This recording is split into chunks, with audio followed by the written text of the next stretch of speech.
have a very special treat today. The Carson and Tammy family will be throwing out the first pitch.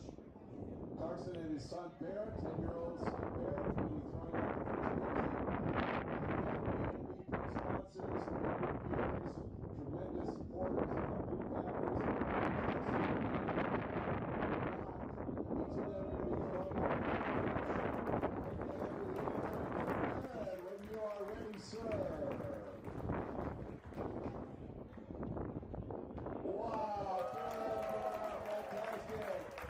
Now we'll see if Dad can give up to his son's pitch here. Carson Block, one of our great sponsors. When you're ready, sir. It runs in the family, Carson and Baron Block, Carson Kathy Block family. Great to have them be our featured sponsors today. Great to have them here. Thank you for welcoming them on this wonderful Father's Day.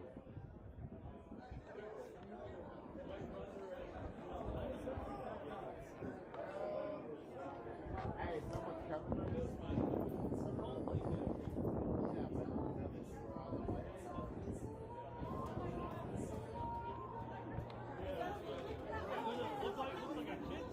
Wait, stay there. I gotta get a picture of that. No, I want to get a picture of the Little League cat.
afternoon, ladies and gentlemen, and welcome to Father's Day Baseball. On behalf of the historic Prune Packers and Recreation Park, we welcome you to Art McCaffrey Field and to Clarence Runamera Stadium. Today we welcome the Solano Mudcats, who will be taking out Healdsburg Prune Packers. Mudcats starting lineup. At shortstop, number 8, Kevin Parker. Second base, number 15, Dashiell Carson. Third base, number 11, Preston Freeman. DH, number 7, Connor Ross. First base, number 23, Ansel Carson. Catcher, number 22, Tony Castonguay. Right fielder, number 31, Dalen Ship. Left fielder, number 9, Max McGee. Center fielder, number 1, Braden Delicado. And on the mound, pitching, number 18, Matias Michel. Solano Mudcats. And now the starting lineup for the Healdsburg Prune Packers from Clemson University. Catcher number 2, Hideki Prater. UC San Diego. Center fielder number 11, Alex Leopard. The Washington State University fielder number 23, Connor Sharpio. From Washington State University, first baseman number 6, Joey Kramer. From Purdue University, second baseman number 13, Logan Sutter. University of Michigan, DH number 25, Max Dibek. University of Alabama, right fielder number 22, Camden Hayslip. University of Michigan, third baseman number 21, Cole Caruso. University of Berkeley, shortstop number 4, Cade Campbell. And on pitching for the Prune Packers, number 30, Robert Aivaizian. Healdsburg Prune Packers. Now please rise for the singing of our national anthem. It's a great pleasure to welcome once again Alexander Plutkin.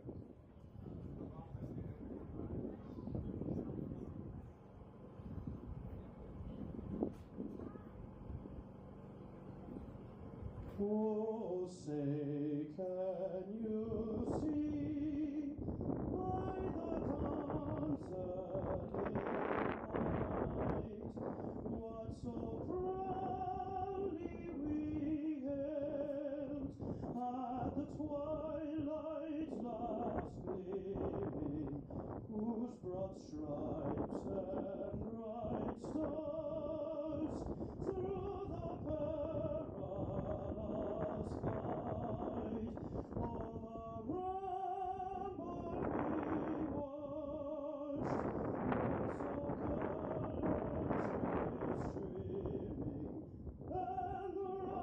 ran glad,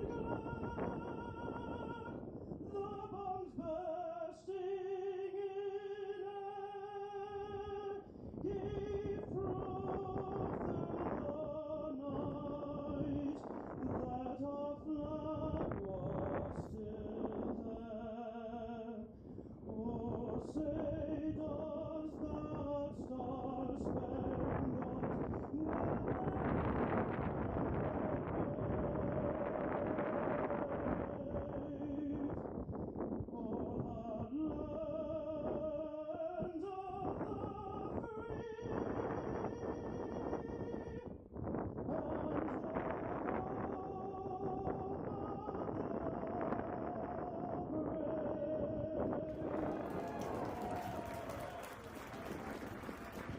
Incomparable Alexander Plutkin.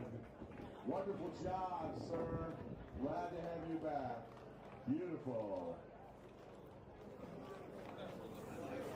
On this beautiful Sunday, June 16th, Father's Day. Happy Father's Day from us here at Rec Park. We have more Prune Packer baseball here on the Prune Packer YouTube channel. I'm Griffin Snyder alongside my broadcast partner Ryan Moffett. Today, Ryan, Healdsburg, the Prune Packers, kicking off their first ever game in Pacific Empire League play. What gets you excited about that? Just competition. All these players shortstop, today number are 4, looking so good. They come from great Campbell. schools, and At just second base, all the number talent. It's going to be 13, great Logan competition, not only Sutter. today, but from here on out in And the at league. first base, Yeah, number definitely 6, excited Joey for the rest of the season and the Kramer. rest of league play. And today, getting to throw the first pitch for the Prune Packers out there, it's going to be Robert Aivaizian pitching for the Pack. And Robert, the other day, made his first start. He had a great outing, 3 innings of work, only 1 walk, scoreless baseball, and 7 strikeouts. Expect more of the same from him today. Isn't that right, Ryan? And that's the key. I mean, keeping walks to a minimum. You don't want to give up 3 bases against any of these teams in the league because they'll take full advantage of that, and you're going to fall behind quickly. Definitely the case. So Aivaizian working with a fastball, slider, and changeup on the mound. Spent the past spring at Cal Berkeley. 6'3", sophomore, rising junior now from College Park High School, Pleasant Hill, California. And he was able to make 10 appearances for a pretty good squad out there in Berkeley. And as I mentioned a moment ago, he had a great outing his last time out here. I'm excited, Ryan. Let's get this thing going. We've got our home plate umpire, a 3-umpire crew today, with our home plate umpire along with an assistant coach from each side, Nick Mastoni over at third. Not 100% sure the coach that's helping out for the Mudcats, but it's greatly appreciated. We'll see how the calls go. Might be a little favorable in one way. We'll see how it goes. We'll see how it goes. The Prune Packers rocking their camo jerseys today with the white pants and the maroon lettering. Meanwhile, the Mudcats rocking the powder blues, Ryan. Good look for them, even if I do like the maroon more. All-star matchup just off of jerseys right now. The drip is immaculate, I must say. So stepping up into the box, it's going to be Kevin Parker leading off for the Mudcats. Parker spent the spring at Solano College. A lot of these bats did for the Mudcats. The first one from Aivaizian. Lifted foul into the right side. First pitch comes in at 12:42 p.m. So a few minutes after our scheduled time, but that's just because everybody's so excited to start league play. I guess. We're just two umpires. We need 2 field umpires. Aivaizian paints that one on the outside corner. It is the Pack's first league play game, but it's not the Mudcats' first game. They went 2-0 against the West Coast Kings so far this season, so they're actually atop the league standings as it stands right now. The 0-2 from Aivaizian misses upstairs.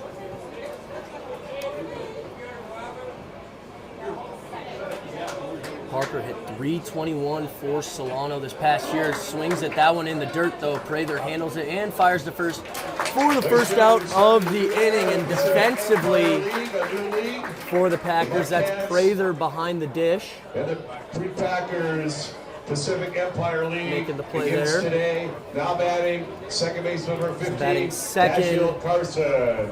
For the Mudcats, it's going to be Dashiell Carson. Carson spent the past season at the College of Marin, only hitting .182, but not too much action, so it takes a little bit to get going. You need more at-bats if you really want that true sample size. Exactly. That's why all these players are here in summer ball leagues, just trying to get those reps in, stay fresh, and get ready for next season.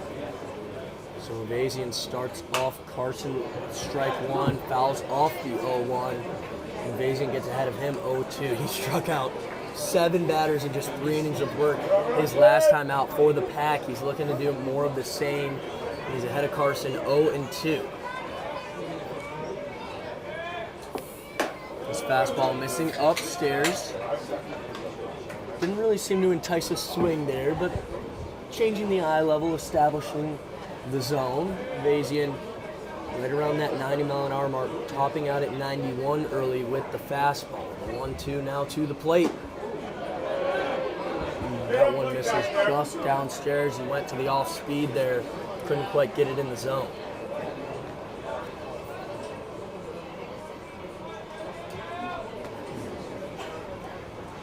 2-2 from Aivaizian. This one grounded to Campbell at short. Able to gather around the waist and fires to get him. So 2 quick outs for Robert Aivaizian. And Ryan, they have started off well defensively for the Pack in the outfield from left to right. That's Sharpio, Leopard, and Hayslip. on the infield. Caruso at short. Campbell, who just made that play. Sutter up the middle with him, and Kramer at first. We also saw Prather do a good job behind the dish for Aivaizian a moment ago on that drop third strike. So with 2 outs, up comes Preston Freeman. Goes after the first one, a cue shot foul. Freeman playing third base today for the Mudcats. A lot of junior college players for this lineup, Ryan, that are on their way to bigger schools, NCAA schools now, as he fouls off the 0-1 as well.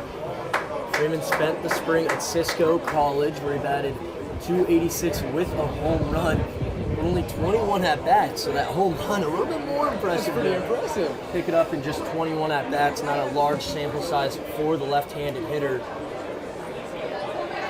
The 0-2 from Aivaizian, paints the outside fastball, strike 3 looking against Preston Freeman. A scoreless first for the Pack.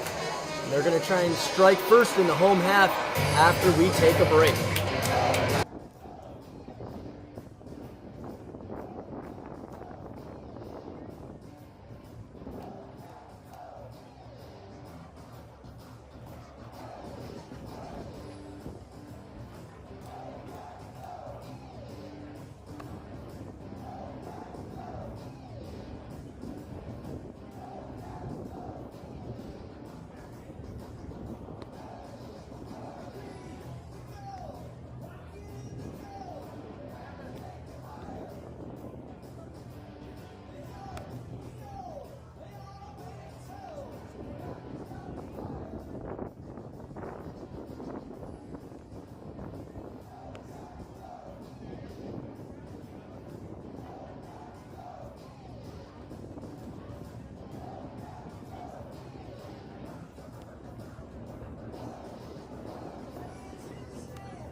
The bottom of the first inning with the Prune Packers from Clemson University, catcher number 2, Hideki Prather. Hideki Prather leads things off for the Packers. I'll run you through the lineup real quickly for Healdsburg. After him, it's going to be Alex Leopard, probably the hottest hitter on this team to start the summer, followed by 3-hole hitter Connor Sharpio, who's done great since he's gotten back into action this summer. Joey Kramer, a great leadoff hitter. The walk-off hero last night, Logan Sutter. Max DeBeck will be DHing in the 6-hole. Camden Hayslip batting 7, Cole Caruso 8, and Cade Campbell rounds things out batting 9, playing shortstop for the Pack. The man tasked with facing this offensive lineup is going to be Mateus Michel, just to see what he can do. Just graduated high school this past year. He's on his way to attend Sacramento State. He's going to join that Hornets baseball program. See what he can do for the Mudcats today. Try and keep this Packer lineup in check. We saw Menlo do a pretty good job of that last night, Ryan. It wasn't overpowering stuff. It just seemed to be lots of different pitches in there for called strikes and finding the zone with different pitches. Exactly. The variety last night just kept the Packers on their toes the whole time. I mean, they just couldn't get a handle of the pitchers, and we saw that with the one-run game. Definitely the case. So Prather ahead 2-1. Able to hold off the hands, and that was an early test for our umpires who are possibly a little bit partial to their own teams right there, though. The Mudcats umpire, we'll call him, giving the call to the Pack and Prather. The 3-1 misses inside, and Hideki Prather draws a leadoff walk. That's how you want to start it. I mean, Number 11, Alex Leopard. You're setting up the man, Alex Leopard, who's proven to just be consistent at the plate this season. Yeah, so Prather goes from batting 9 in most of the action he's gotten so far this season. He's batting leadoff today. And that 9-hole also considered the second leadoff, so it makes sense that he's a great guy to just slide one spot backwards into the top of the lineup. Leopard lines the first one he sees into center, and he stays hot. Prather stays put at second. And immediately, 2 runners on base for the Packers. The walk from Prather, the single from Leopard. Ryan, this is exactly how you want to start league play. Set the tone early and often. Oh, you love it. I mean, no messing around from Leopard right there. He says, first pitch, I like it. Hits it right over the center, the pitcher's head, and just lands in center field. Perfect piece of hitting. Yeah, great piece of hitting from Leopard. We've seen him do that a lot so far this summer. Up now to bat, Connor Sharpio out of Long Beach State. Sharpio now second on the team in average after Leopard's day yesterday. Leopard batting .475, Sharpio batting .467. So no slouch of a line for Sharpio. Yeah, emerging star for sure. I mean, first game with them, he showed out, got some RBIs, got on base a few times. He started off 4 for 7 in his first 7 at-bats. And since then, he's 3 for 8, so still pretty good. Good for a total of 7 for 15.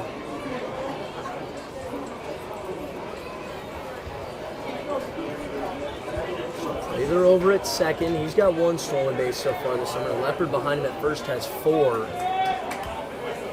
There's definitely some good running threats out there for the Packers. The 0-2 to Sharpio. Good slider there from Michelle. Gets a swing and miss. Washington State University, first base at number 6. That's why you get them both on early, Ryan. Now an opportunity for Kramer to drive those runs in. Yeah, that was a big swing from Sharpio right there.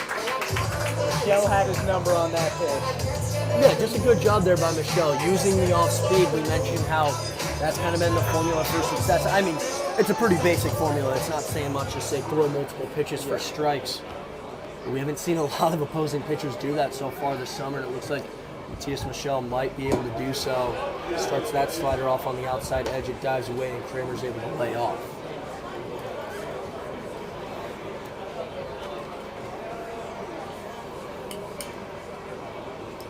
Both middle infielders pinched pretty far up the middle for the Mudcats, possibly looking for that double play ball.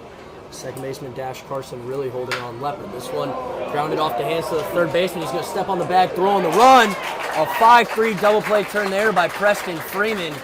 Great execution there. Gets the Mudcats out of the inning and out of the jam. We'll head to the second, still scoreless here in Healdsburg.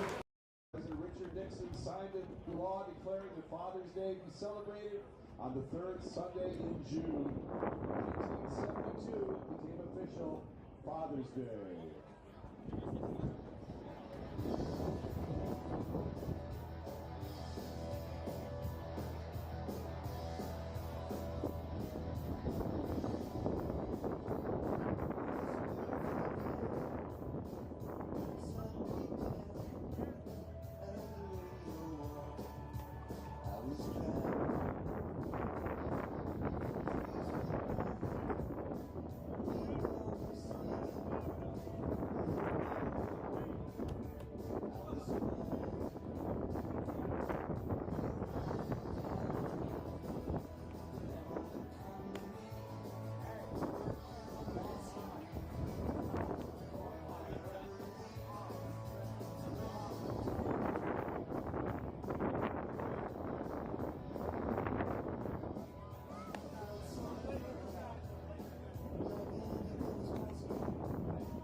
Top of the second inning for the Mudcats.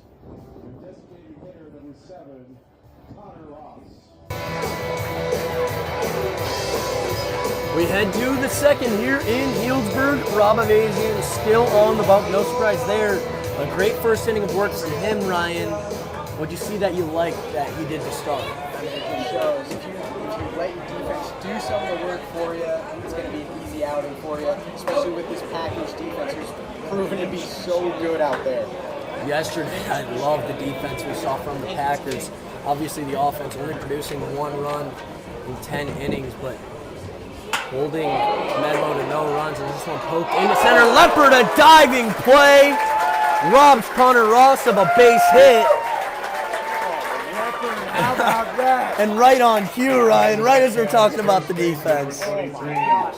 Leopard almost took a bad angle. Dude had to dive across himself and grab that ball, but a great play.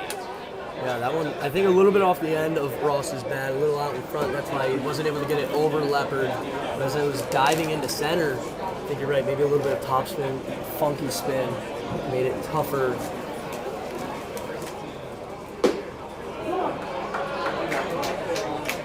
So Aivaizian now facing Ansel Carson, and you've gotten a lot of experience calling some of your fellow collegiate players, Ryan, or fellow Sun Devils. Here I'm getting the opportunity to call for a fellow St. Mary's Gael Carson. Spent the spring in Moraga. Didn't see much action, but that's why you come out and play summer ball. Get your at-bats in, get ready, try and improve so you can join the club in the spring. Nasty pitch there from Aivaizian, gets a swing and miss from Carson.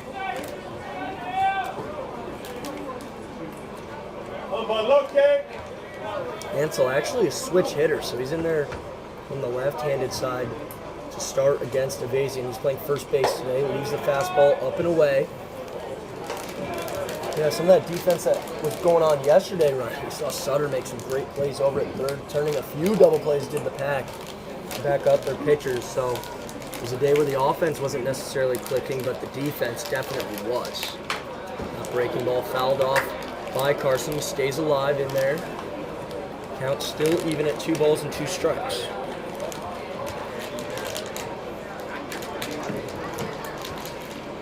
Aivaizian working a 3-pitch mix so far, using all of the fastball, slider, and changeup. Looks like Carson might have gotten some dirt in his eye right there, needed a moment to take care of that.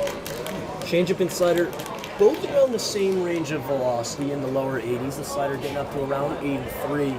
Meanwhile, that fastball still living around the 90-mile-an-hour range. The 2-2 from Aivaizian. This fastball below the zone, and the count goes full. Packers not just 9-0, Ryan, but 9-0 at home as well. So they're playing their 10th consecutive home game to open the season. Strike 3 looking on Carson. Carson not happy with the call, but Aivaizian's going to pick up his 3rd strikeout regardless. Aivaizian puts that right on the outside. I mean, he didn't know whether that was a strike or not. So held off. Fooling the batters out there.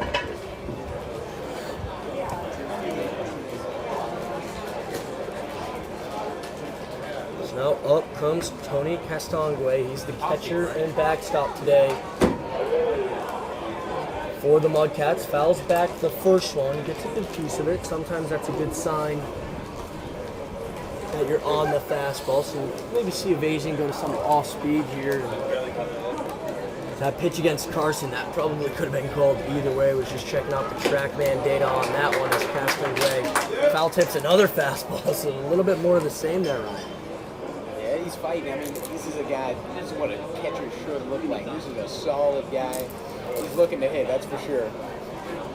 Definitely up there looking to hit in the 6-hole today for the Mudcats.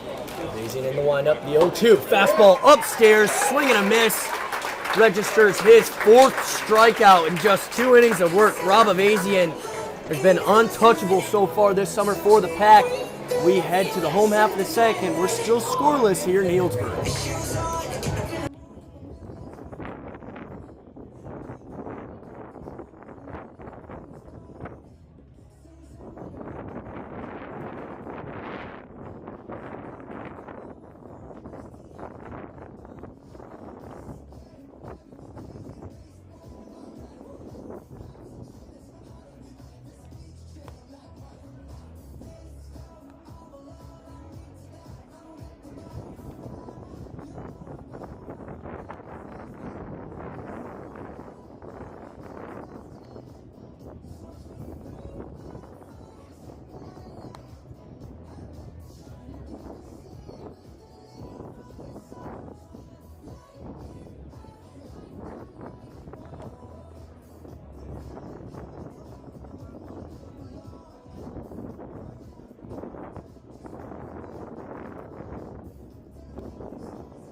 for the Prune Packers. From Purdue University, second base on number 13, Logan Sutter due up first for the Packers. He's playing second base today. He's bounced all over the infield, the infielder and utility man, I suppose, from Purdue. He's batting in the 5 up after those two. It's going to be Camden Hastings. Those are your 3 due up this inning to face Matthias Michel, who had a rough start to his first inning of work, but got out of it with a 5-3 double play that was turned by Preston Freeman over there. That was a great job. Stepped on the bag and threw immediately. Definitely a play that guy works on.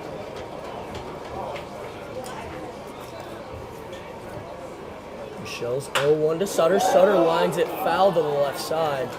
Nolan maybe had a chance for extra bases if he could just barely squeeze it in the line, but that one hooked foul. Yeah, I mean, we've seen Logan Sutter run around these bases. He had that inside the park home run a few days ago, so you know he can fly around the bases.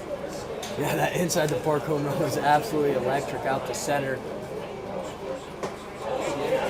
He's going to strike out looking there. He's not happy about the call. Looks like that pitch came in on the inside corner. Now up, it's going to be Max DeBeck. And after looking at the track, man, Sutter definitely has a reasonable argument, maybe some evidence there, but either way, he goes down looking on strikes, and up now is Max DeBeck.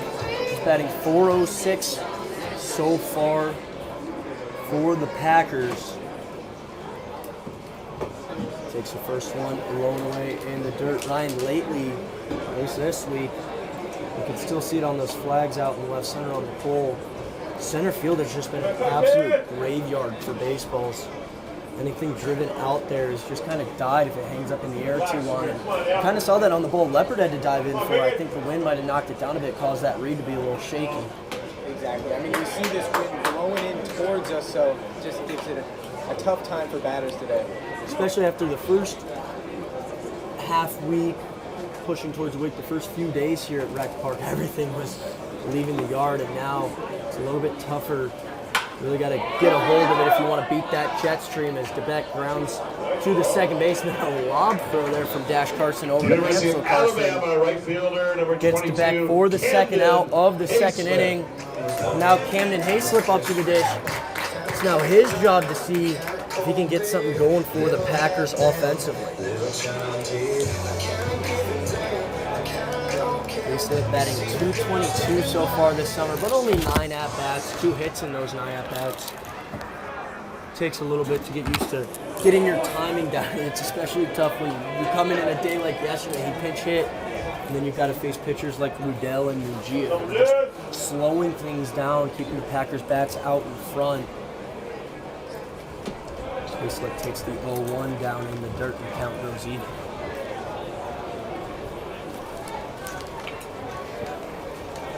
Definitely feeling the wind up here, blowing our scorebooks around. I'm not complaining. It's better than 100 degrees, that's for sure. That has definitely kept it cool. It's a beautiful day here at the ballpark. I believe we're in the low 80s. Is that correct, Ryan? With a nice little Weatherman Ryan can confirm.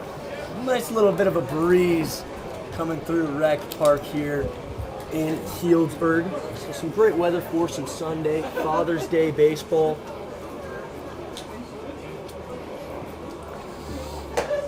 Goes after the high fastball, 2-1. Not able to get that barrel up there. That one above the zone.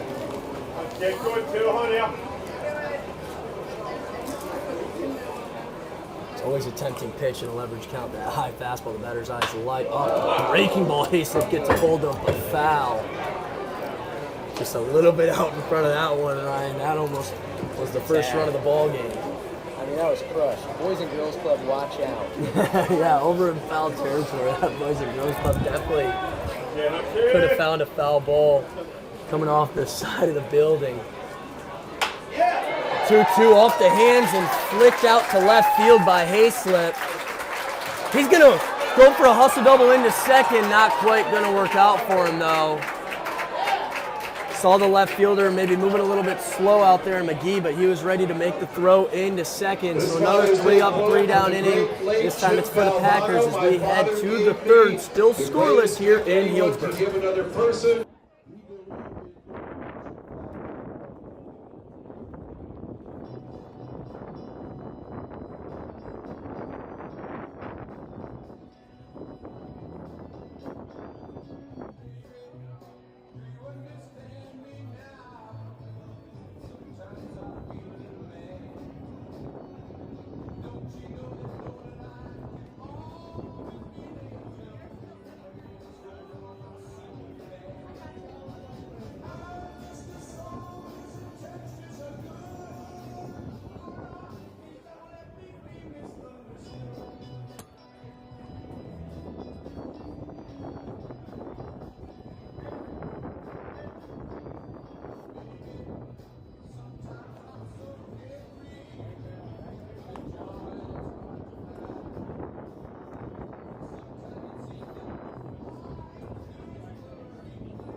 Ship. The third inning here in Healdsburg, and Ryan, you take the play-by-play call now. We're here in the third. I almost forgot. I did forget. Nah, yeah, we're taking over.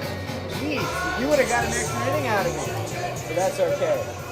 Now, we're back with some Mudcats ball here. Who are we starting off with? Griff, we're starting off with Dalen Ship for the Mudcats, and he's going to watch the first pitch sneak in for strike one.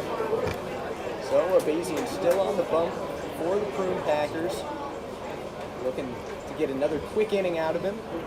All these pitchers on pitch count, so a lot of limited outings for them so far this season. Yeah, maybe a little bit less of pitch counts, more just making sure everybody gets their innings in so far this summer. With the star power, they got to make sure they're going through the rotation. Here's pitch number 3. That's going to be watched down in the dirt. So 2-1 count now against Ship. That was a good take there by Ship. And Ship's only played 4 games so far this summer for the Mudcats, but a 273 average is pretty solid in 11 at-bats. Not too shabby for sure. Here's Aivaizian. Ship's going to foul that one over towards the dugout. First base coach trying to pull that one in. Hands are a little rusty, it looks like. Yeah, I'm interested to see what Aivaizian goes to here. He's used a lot of off-speed to get to this 2-2 count. I wonder if he changes things up and goes to the fastball. There's Aivaizian on the 2-2. That's going to be up too high. So that's missing the zone. Now we're at a full count. Yeah, I thought that one might have got that up and in corner. It looked like it could have been, but umpire said no. He's got time today. Here's Aivaizian on the floor, and that one's too high. So, Ship's taking for the first base. Mudcats left fielder, number 9, Max Coming up, McGee. Max McGee. It's a good baseball name, huh, Griff? Max McGee is a great name. I mean, the double M. And he's batting .333 so far this season, 5 for 15 with a couple of doubles. So he's also been hitting pretty well. 3 walks on his last hat. And on base is probably pretty high as well. He's not just a name; he's a good player too. So here's Aivaizian against McGee. First pitch inside. McGee's getting out of the way of that one. Yeah, that fastball just kind of running up and in on Aivaizian. That'll happen to some of these pitchers who have a very wide fastball and will run to that arm side. You want to make sure you finish that pitch, get it into the strike zone. Here's Aivaizian.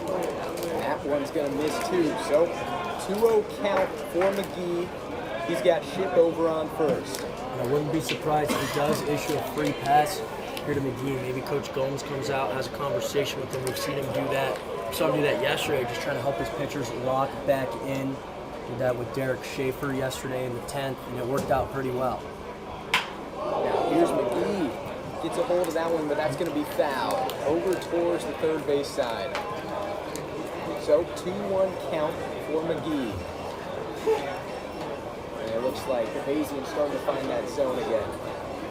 Yeah, sometimes all it takes is just one pitch to kind of refine, maybe focusing on something mechanically, but at the same time, you don't want to be trying to adjust. In the game, you want to just go out there and focus on what you're trying to execute.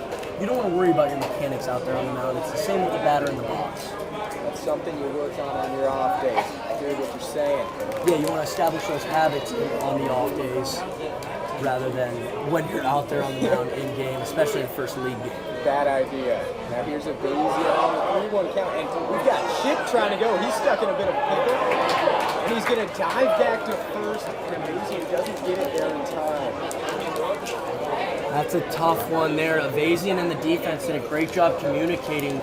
Didn't let Ship take second there early, but a lot of coaches will tell pitchers to get rid of the ball, get it to your position players, get it to your defense, let them kind of make the play. And you can see why right there. Aivaizian just a little too indecisive with the baseball, flips it softly to Kramer and not able to get Ship. Yeah, it looked like Ship should have been dead to rights. And here's a big swing and a miss by McGee. Yeah, that'll make it full count. They definitely had him dead to rights out there. He was caught right in the middle. If Aivaizian can just get it to one of his middle infielders or get it to his first baseman quick enough, run right at the runner, anything like that. Pitchers, though, sometimes they're just too focused on what their job is when it comes to getting the batter out. Now here's Aivaizian on the full count, and that's finding its way in there. There's going to be a Next for the Mudcats center fielder, number 1, Braden so Delicado. K for Aivaizian. Yeah, the Mudcats batters are growing with frustration. They have not been happy with these strike zone calls, but we talk about how, oh, it's summer ball, this is a place to work on things. Well, I'll tell you what, the strike zones are a little bit different in the summer than they are in the spring, that's for sure. Umpires are working on the strike zones, huh? Yeah, They're out here working too. Yeah, as a guy who's played collegiate summer baseball, those zones definitely vary from umpire to umpire. Yeah, they might be like a trapezoid or something. No, not exactly a square or a rectangle. Not exactly what you're used to at all times. Sometimes giving a little bit more off the corners than other umpires tend to. Now here's Braden Intellicato for the Mudcats. That pitch is going to be outside. That's the second pitch of the at-bat, so 2-0 count.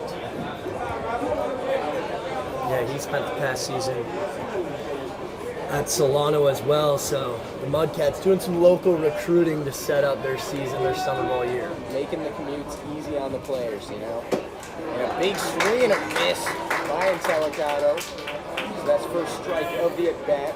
2-1 count for Aivaizian. And if you're in Delicato here, at the very least, you want to try and get Ship into scoring position, try and set the table for the top of your order. Parker's waiting on deck. It's an opportunity to try and score the first run of the game. Here's the pitch. That's going to be outside. So 3-1 count for Intellicato. Aivaizian's doing a good job fighting back in counts so far, but you don't want to fall behind too often. It might start to get tough to fight back. One of these guys might take advantage of the leverage count, find something to drive. Now here's the 3-1 pitch. And Intellicato's hitting that out to center, and that's bouncing in front of Leopard. So Intellicato gets the single there and advances Ship. Yeah, that's exactly what I was talking about. You keep giving them those 3-1, 2-0 counts. Eventually, one of those guys are going to see something they like. They're going to drive it with some backspin, and that's exactly what Intellicato did right there. Great piece of hitting into center, and Leopard did about as much as he could without letting it get by him. Love to see that effort. Keeps it in front with the glove and the arm. That one almost bounced all the way back to the infield, so that's important, though. It keeps Ship over at second, and it doesn't let Intellicato get into scoring position. Yeah, now we're back at the top of the lineup for the Mudcats. Kevin Parker, the man who's batting 500 for him. A big swing and a miss on the first pitch. So Aivaizian, taking your advice, he's getting ahead early now. Trying to get out of the inning. Yeah, I think that he'll see a lot more success if he can get ahead with first pitch strikes. Aivaizian's second pitch, that's going to be low and outside. So 1-1 count, still one out. We've got two runners on, second and first. Yeah, that first pitch strike enables him to throw that chase slider, starts it on the outside corner and dives away. Just a better take there from Parker. Now Parker's tipping that one over towards first base. That's going to be caught by Joey Kramer chasing it down. What an excellent play there by Joey Kramer. That one came off the hands of Kevin Parker, and Kramer was ready to field his position, ranging all the way into foul ground, almost bumping into the fence, narrowly avoided it over there. But a great defensive play once again by this Packer defense. They're willing to hustle out there. They're all over the field. Now here's Dash Carson, looking to put in some work with 2 outs, but he's got men in scoring position. And at the same time, a big opportunity for Aivaizian to get himself out of another jam. Here's Aivaizian. Dash chops that one foul. So Aivaizian ahead. When I say out of another jam, I'm referencing his last start. He got himself into a few, but he was able to rack up consecutive strikeouts, getting him out of trouble consistently. So he's definitely comfortable in this situation. No need to stress for Aivaizian here. Here's his pitch. Breaking ball, but that's going to miss. Getting the batter to duck out of the way right there. So now it counts 1-1 for Dash Carson.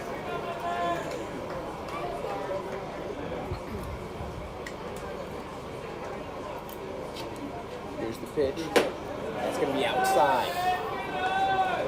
So Dash Carson laying off, making it a 2-1 count. Doing a good job being smart up there. He's not going to help Aivaizian out, like some of his teammates have done to get themselves out. Dash Carson lays out that one, but that's going to find its way in there for strike number 2. So he's going to have to fight his way out of this one. Big battle. Aivaizian versus Carson. Don't want to let it get full either if you're picking and choosing. Because if it gets to a full count, those runners are going to be on the move. Makes it that much tougher to stop them from scoring. So if Aivaizian can get him here with the 2-2, that'd be pretty clutch. Exactly. Any hit could drive a runner in if you got bases loaded, or just right down 2 outs. So here's Aivaizian. Delivers the pitch. And that's going to be strike 3. Another backwards K. So We'll take this moment to recognize our 2 ball boys, Milo and Ben. Buddies down there. Milo, of course, is Prune Packer royalty. Milo is the great grandson of the legendary Elmo. Milo is Elmo's great grandson. Prune Packer royalty.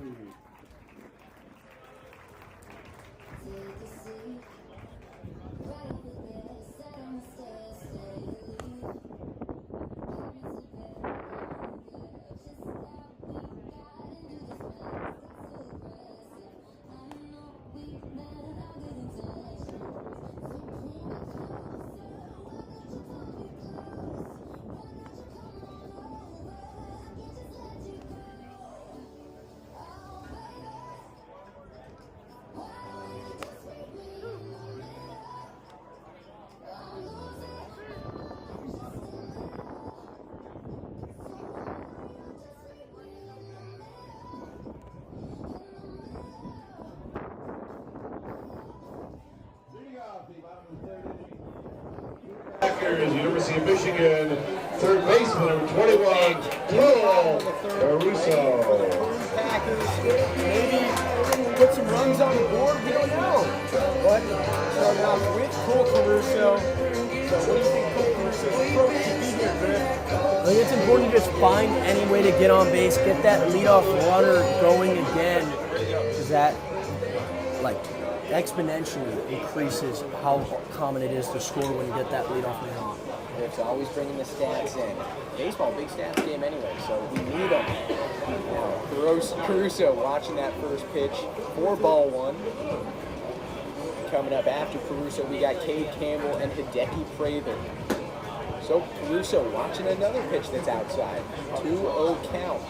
Yeah, staying patient is going to be important as well. Saw a leadoff walk issued in the first by Michelle, so don't give him any help. Make sure he's going to find the zone if you're going to get out. Now, Matthias Michel finds the zone there. That's for strike 1 against Caruso. Yeah, that was a great get-me-over breaking ball. You fall behind 2-0 with a couple fastballs.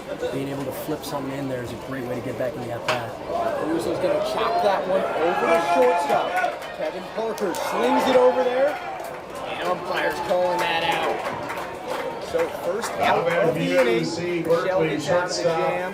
Number 4, Looking at Cade Campbell coming up.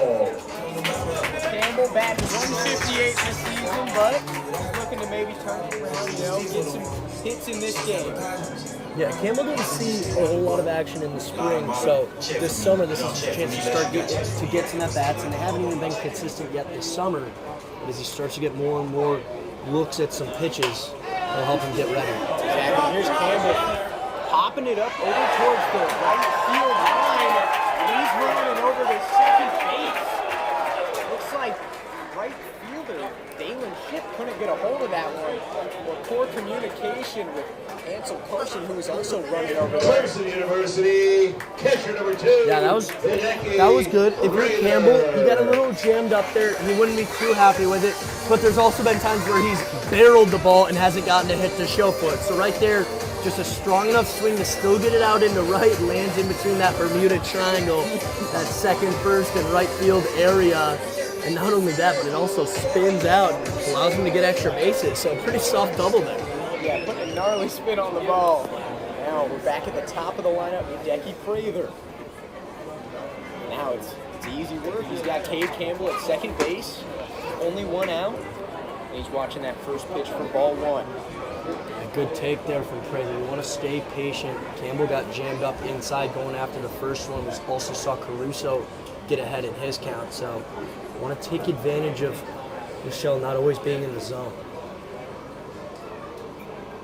Michelle checking out that runner at second. And his pitch is going to be outside. So 2-0 now for Prather. Come on, Jack, come get.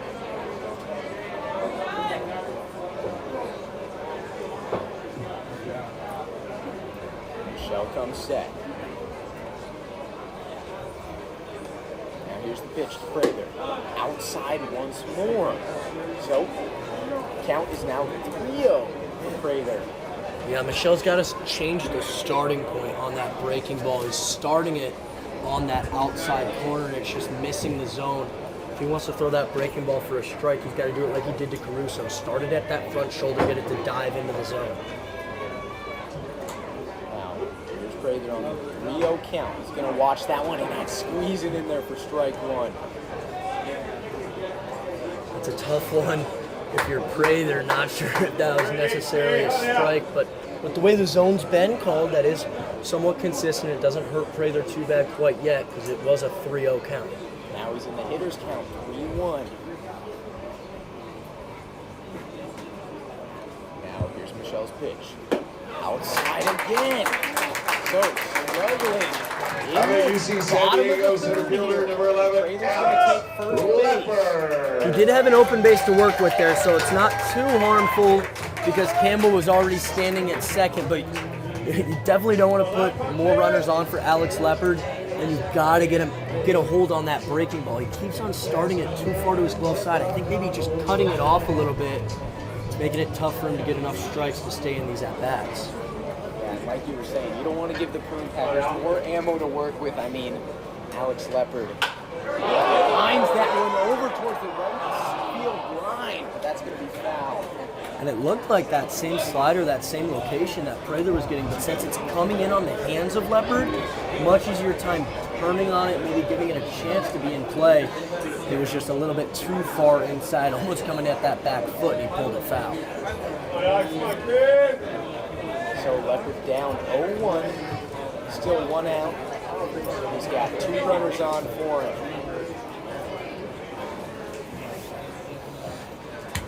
So here, Michelle with the back pick, but that's not working there. Cade Campbell gets back to second. Campbell's doing a good job staying locked in at second while also trying to extend that lead. He's looking to score on a base hit, and he's definitely expecting it from Leopard. Here's Leopard. Watching that one, that looked way inside that hit. I got a piece of Leopard. That was literally a back foot slider. That hit right off the back foot. I mean, word for word, back foot slider. Long Beach State University left fielder number 23, Connor It was the same spot he was missing to with the right-handed batters, and then you get a left-handed batter up there. Leopard went after the first one. I don't know if that one would have hit him, the one he pulled foul, but it was bound to hit him eventually if he kept going to that slider in the same place instead of shooting so far into that left-handed batter's box. Now, when we did see him use the breaking ball well, it was against Sharpio in his first at-bat in the first inning, got him to strike out swinging on it. So he's able to be effective with it. He's just got to change up something mechanically to get it back over the plate. Here's the first pitch to Sharpio. He's grounding that over to second base. They're turning 2, and they've got it. They've got Leopard and Sharpio. So what a job by Michelle to get out of there. No damage done. Bases loaded. Well, there's a Father's Day nothing to quote from the prove for late it. Jerry So Lewis. we're heading When to I the was a top of kid, the I said to we're my back. father one afternoon, "Daddy, will you take me to the zoo?" He answered, if the zoo wants you, let them come and get you. Jerry Lewis, Father's Day thoughts.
Carson.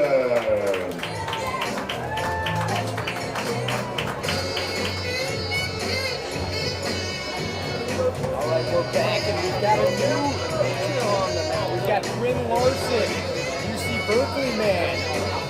So Aivaizian's day's done, but, I mean, it was a good day, huh, Griff? Yeah, he did a great job today. 3 innings of work, only gave up 1 hit, no runs, of course, to go along with 6 strikeouts. So he just keeps on punching guys out in his 3 innings of work.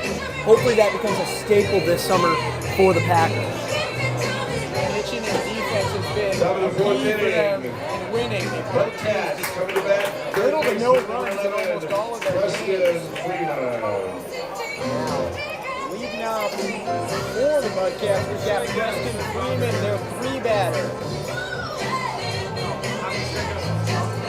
Quinn's gonna have a little meeting with Prather before he gets going here. Yeah, Prado was still on the bases, and then it took a minute for him to get out there in his gear. So they got to get their signs straight, make sure they're all set up and good to go. And it looks like they are.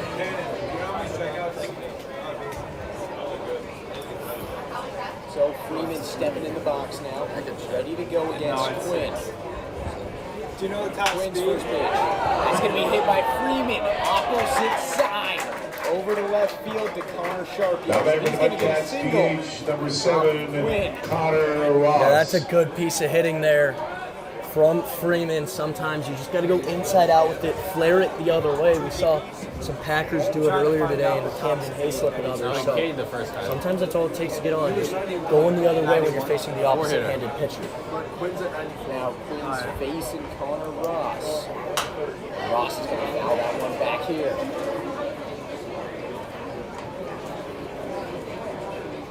So Ross down 0-1. He's got a man, Preston Freeman on first base, early with no outs. Quinn checking out the runner at first. And here's the pitch. And he got Ross chasing on that one, huh, Greg? Yeah, that was a good pitch there from Larson, living outside with the breaking ball. And that chase slider that we saw a lot from Michelle that last half inning, it works when you get ahead with the fastball or get ahead with that slider in the zone rather than just continuing with walkouts. Now here's another foul ball by Ross. Larson had a good outing last time, Ryan. 3 innings, only 1 run, 3 hits, and 5 strikeouts. Another one of those Packers who's just been racking up the Ks. Indeed, and he's looking to continue that today. Now here's Ross. Down 2 strikes already. That's going to be outside for a ball. Ross put a good piece on one his last time up. It was that line drive into center. Leopard had just made such a good play. Had such a good jump coming in on that low line drive. Yeah, I mean, that's one you think you got an easy hit, and then Leopard just comes diving in for that. And that's a hard foul ball back towards us. So Ross staying alive. Yeah, he's doing a good job staying alive. Got to a 2-strike count very quick. He's fouling off anything that might be called, and then also taking stuff off the plate as well. Now Larson looking to finish him off here. Keeps checking on Freeman at first, keeping him honest. And that's going to be a chopper over the field, and that's inside the line. So Ross going to second now. Oh, it looks like are they The home plate calling umpire that called that foul? foul, yeah. Well, that's a bummer for Ross. I was pumped up for him. Yeah, that one was definitely close. It's tough to tell from our angle if that got directly over the third base bag or not. Seems like a lot of the players seem to think it did. They were all playing that one, but the home plate umpire had the view on it from down there and calls it foul. Sounded like an unhappy Mudcats dugout when they got that call. So here's Ross. Nothing. After all that running, we'll see if he can still hit something. Yeah, a lot of these guys probably in baseball shape. Yeah, they're ready for it, you know. That's what I've always told people. They'll ask me if I can run a long way, if my parents are runners, if I'm a runner. No, I'm in baseball shape. I've been in baseball shape my whole life. Keep it to 90 feet. That's all you need. So here's Here's Ross, 2-2 count, and he has a big swing and a miss. So Larson gets the strikeout. Commenting. After I thought he gave up a First double. baseman, number So, 23, it's a good Ansel day for Carson. Larson. Yeah, Larson does a good job bouncing back. He stayed locked in. It didn't affect him at all. Does a good job pounding that outside corner. Here's the lefty Ansel Carson up to bat. Still got Freeman on first, 1 out though now. Yeah, that double play definitely in order. We saw a few of them yesterday, and we've already seen Solano pulling off today. And that pitch is right down the middle. Strike. Ansel Carson batting 250. Still early in the season though, so we'll see. That could be skewed, you know. Only 2 games. Here's Larson's pitch. Another no swing strike right there for Carson. Yeah, and so far Larson working at fastball, slider, and the changeup. See if the changeup maybe comes out here ahead of 0-2 against the left-handed bat. It's a great time to use it. Now Larson in the 0-2. That's going to be chopped by Carson. What are you doing? Can't get a hold of it. You've got Freeman going over to third. And Larson's going to remain at first. Commenting catcher number 22, Tony Castaway. I think the way that one was chopped on the second hop will gain a lot of top speed. It's going to sprint off the grass. That lip also at second, also a little bit of a problem. And Sutter maybe trying to get to second base a little bit too quickly there for the double play, and it gets by him for an error. Catcher returning Castaway up to bat. Runners on first and third. Here's Larson's pitch. That's in there for strike 1. No swing from Castaway. The infield up the middle is still going to be pinched. They're still going to be looking to turn that double play and get out of the inning.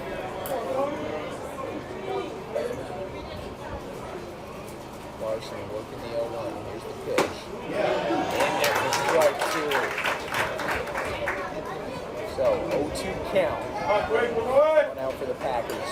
It's a good opportunity for Larson to try and get a ground ball pitch here. You're ahead 0-2. Got a catcher at the plate, so he's not going to be a plus runner. Big time opportunity to get yourself out of an inning. Yep. Watches that one. That's going to barely miss the zone. He's got some hecklers. People don't like the call. I think Prather might have fooled everybody here in the stands. He's a great defensive glove back there. He steals a lot of pitches. I saw him do it back when he was just about 10, 11 years old playing with my younger brother. Here's Prather's throw down to second. It's not there in time, but they get the strikeout. Better next for the Mudcats, right fielder, number 31, Dalen Ship. Dalen Ship up to bat for the Mudcats. 2 outs. Runners on second and third. Yeah, there are a handful of guys on this Packer team that are just a couple years younger than me, and they used to play ball with my younger brother in that travel ball circuit. Hideki Prather, Kid Campbell, Jonas Salk, a handful of guys. Robert Aivaizian, who had to start today as well.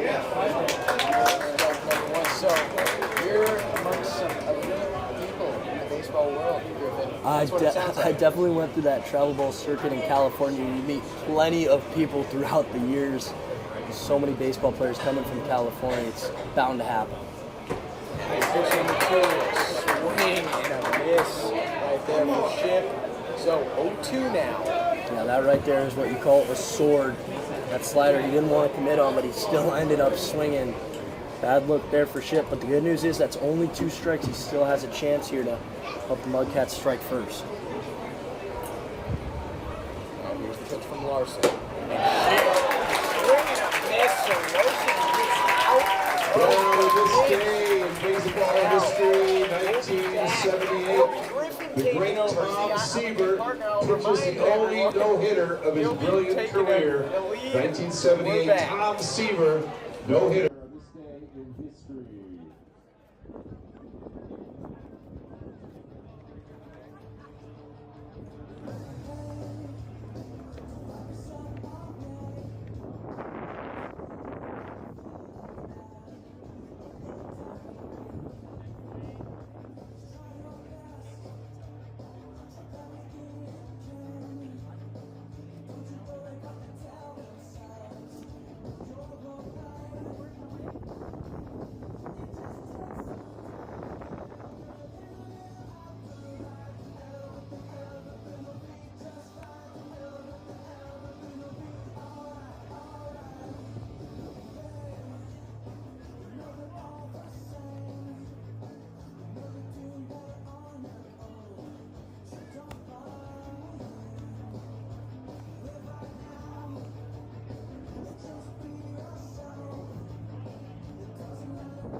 for the Mudcats, number 16, Lucas Watson.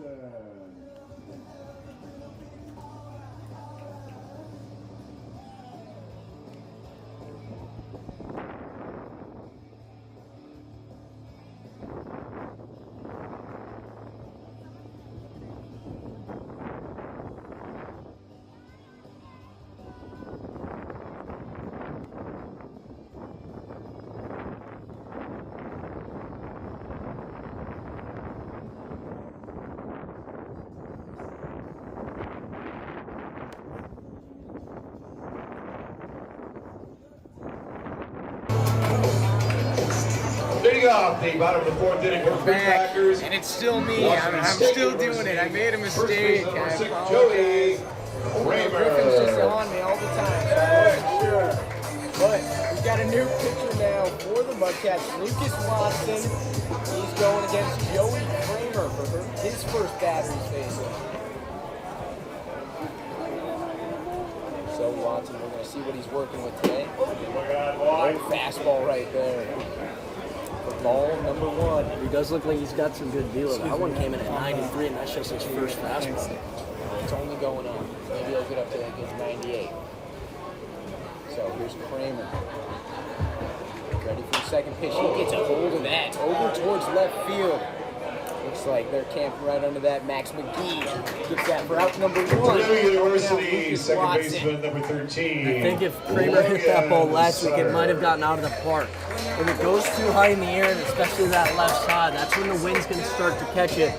So I want to talk a little bit about Watson here, Ryan.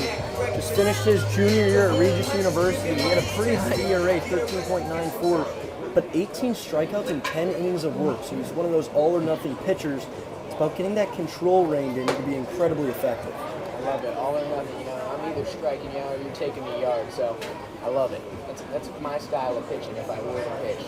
Batter just low 60s, you know. So here's Watson against his next batter, Logan Sutter. Logan Sutter, 1-1 count now.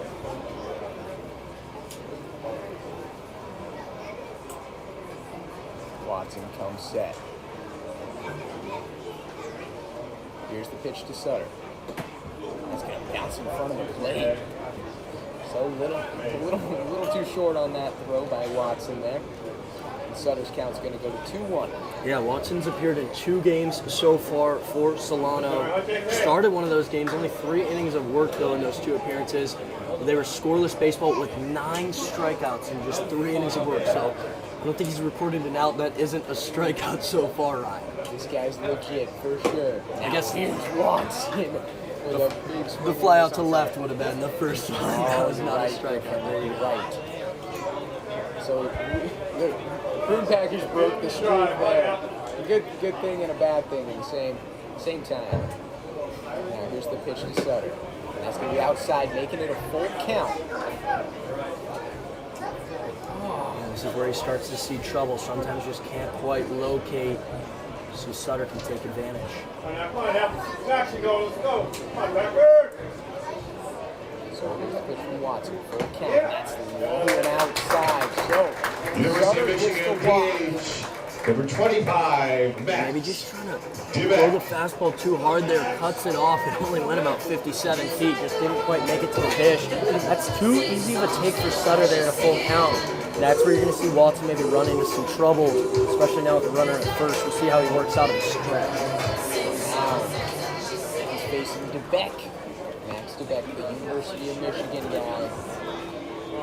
With Sutter on first, 1 out. That's going to be down the middle. No swing from DeBeck there, strike 1.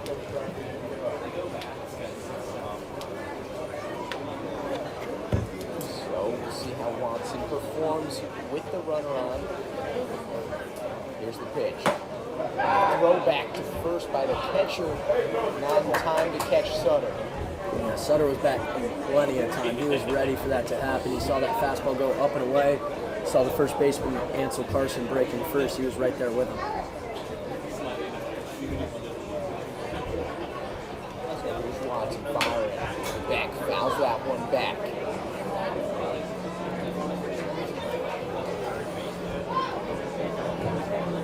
Batting 4-0-6. 6 on the season so far. Here's Watson checking out Sutter at first. Taking his time, but he's still going to pitch it. Back, another foul ball back towards us. So down 1-2 in the count against Watson. Even though it's Sunday afternoon, a lot of people got other things to do. The pack is out in full force today. Here in the stands, everybody out here for some Father's Day baseball. It's a cheap way to treat your dad, you know, $8 tickets, might as well take that to the ball game. Giants tickets were out of the budget this year, but we'll take you to the Prune Packers. Just as good though, the talent's there, you know? Not downplaying the Packers. I would definitely say it's a more enjoyable experience to come out to a ball game here in Healdsburg rather than head out to San Francisco where you're away from the action. You don't get to enjoy these players and see their personalities. I'm with you there, Griffin. And plus, we've got Mexican food that's probably 10 times cheaper than any ballpark food you could get in San Francisco. So here's DeBeck on the 1-2 count still. Found another one, and oh my God. That was a Might have liner. scalped someone. I'm not sure. I mean, that was a line drive over towards those fans. Also doing a good job staying alive. That's part of it. Just keep on fighting those off. And you start to have better contact on foul balls. Rather than going straight back, you're shooting something hard the other way. And he's probably wearing Watson down a little. That sets up well. You're starting to see more and more pitches from him and get more comfortable in the box. So it remains a 1-2 count. He just keeps fouling him off. Here's the pitch from Watson. Down in the dirt. We've got Sutter taking second easily. So a free bag right there. I mean, no contest there for Sutter taking the 2-bag. And now it's 2-2 count for DeBeck. I've been very impressed with Sutter's base running so far this summer. He's always ready to go over at first, always working on getting a timing jump on the pitchers as well. Right there, just right out of the hand, he sees it headed towards that dirt and heads for second. Yeah, for a bigger guy, he flies around the bases. Now here's Watson's pitch on 2-2. DeBeck check swings. It looks like that ball is bouncing. It was in the dirt and bounces out over the fence. It bounced all the way out of play up, Ryan, so DeBeck gets first right there on the drop third strike. I've never seen a ball bounce that high. Now batting from University of Alabama, right fielder number 22, Camden. It hit off the catcher as he was trying to drop and block. I think it rode up his right arm, maybe hit off the top of his shoulder. I mean, that one bounced pretty far out in front of the plate, so that's where you get those crazy caroms and ricochets. Well, I'm sure DeBeck's happy getting that one. So now we've got Camden Hayslip up to bat. He's got Sutter on third and then DeBeck on first. And it looks like that one's going to get Hayslip in the ankle. So Now batting University of Michigan, third baseman number 21. Yeah, and that's exactly what his college stats show from the spring and his time at Regis. Those 19 walks and 4 hit batters in just those 10 innings. So while the strikeout numbers are incredibly elevated, the walk numbers are too. You would hope that a guy like Watson can kind of get those pitches in control because he's got a lot of potential. He could end up having a very successful pitching career. But for now, he's just got to figure out that control. Maybe that means taking something off the fastball, taking something off that breaking ball, trying to get it in there for the strike. But right now, they have loaded the bases at their own peril. Watson's going to be facing Cole Caruso. After his meeting with his catcher. Yeah, Matthias Michelle did a great job today. Obviously, Watson relieving him. Michelle, 3 innings of scoreless baseball, only allowed 3 hits and registered 2 strikeouts. Prune Packer lineup doesn't necessarily strike out a lot, so some impressive numbers there from Michelle, but similar to the Prune Packer pitching rotation, nobody going too deep in the games this early in the summer. Now here's Watson after the meeting with his catcher. Looking to find a good spot in the zone and make that strike one for him on the first pitch against Caruso.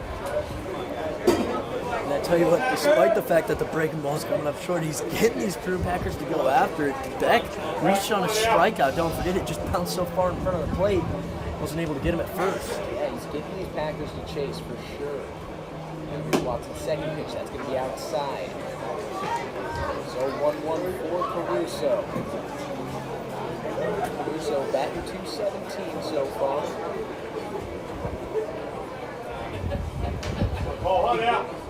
Solid hit here to drive up his RBIs. It's all about the stats.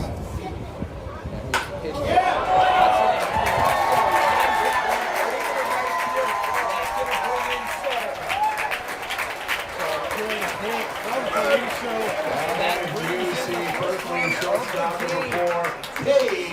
Campbell. Packers 1-0. Yeah, he did a great job right there. Caruso might have chased after the slider earlier, but that one into the zone and he was ready for it. Shoots it the other way, mid-90s, high 90s exit velocity. It's exactly what you want to see. He actually hit it so hard they can only move station to station. No chance for Beck to score from second. Now take Campbell up. Still bases loaded. First pitch is going to miss outside. No count for Campbell. He's got Beck on third. Looking to score. Now here's the pitch from Watson. That's low. Beck isn't going to go. Looks like casting away got that before Beck felt comfortable going. Yeah, that's tough because that's not your traditional dirt ball. I talked earlier about how those runners are trying to read the ball on a downwards trajectory. That one got to the catcher all the way in the air. He just couldn't quite handle it, so Beck wasn't really expecting it to get away from casting away right there. So 2-0 count against Campbell. Here's Watson's pitch. Campbell's put a dribbler over to third base, and that's going to be foul. And he fouled it off that front. I think maybe his knee fell down to the knee anyways. The way it was hit, it looks like maybe it got fouled off a higher part of the body than the foot. It's got to be the worst pain right there.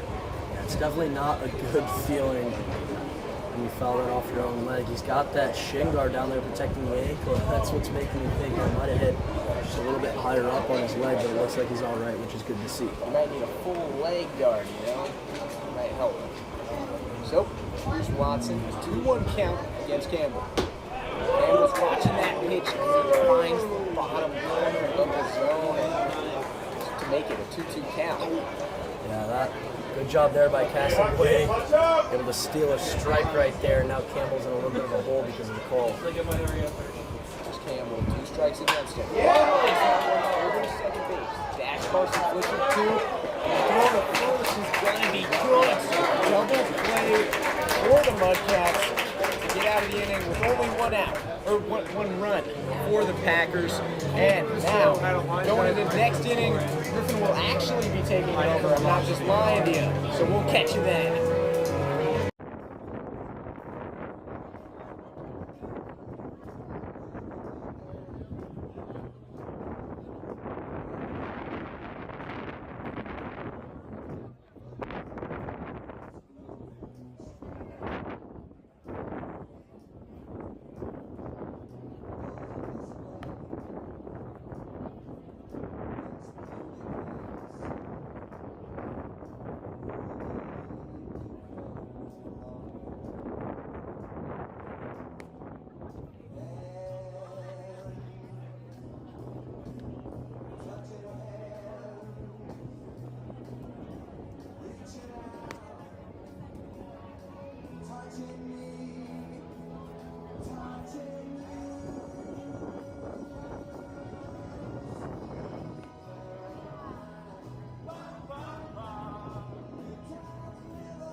Fielder number 9, Max McGee. On to the top of the 5th. The Pack were able to strike first in the home half of the 4th. I'm Griffin Snyder here on the call with my partner, Ryan Moffett. Ryan, you'd love to see the Packers get on the board, but Solano continues to get themselves out of jams, also using the double play to get out of them. I mean, defensively, they got themselves out of 2 tough situations. First one line through the 5-6 hole by Max McGee off of Quinn Larson, who's out there for his second inning of work. And in his second inning of work, that's the second time he's given up a leadoff single. Last inning he was able to get out of a jam with 3 strikeouts. We'll see what he can do now as Brandon and Delicato steps up to the dish.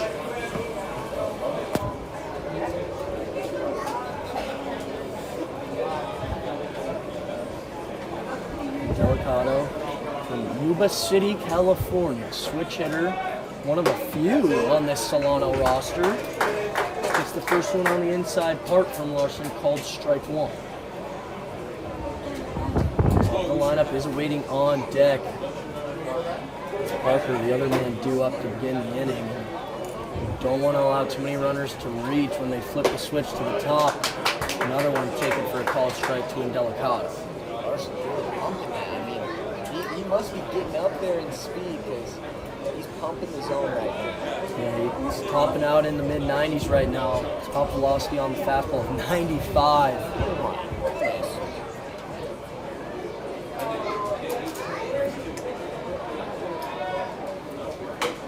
The 0-2 fall off by Delicato, so he knew with 2 strikes on him, he had to get a little bit defensive there and does a good job fighting that one off. It's like maybe the changeup coming in there from Larson. And again, we talk about it a lot. I want to talk to some of the pitchers on the staff about this. Utilizing the changeup when you're facing opposite-handed hitter.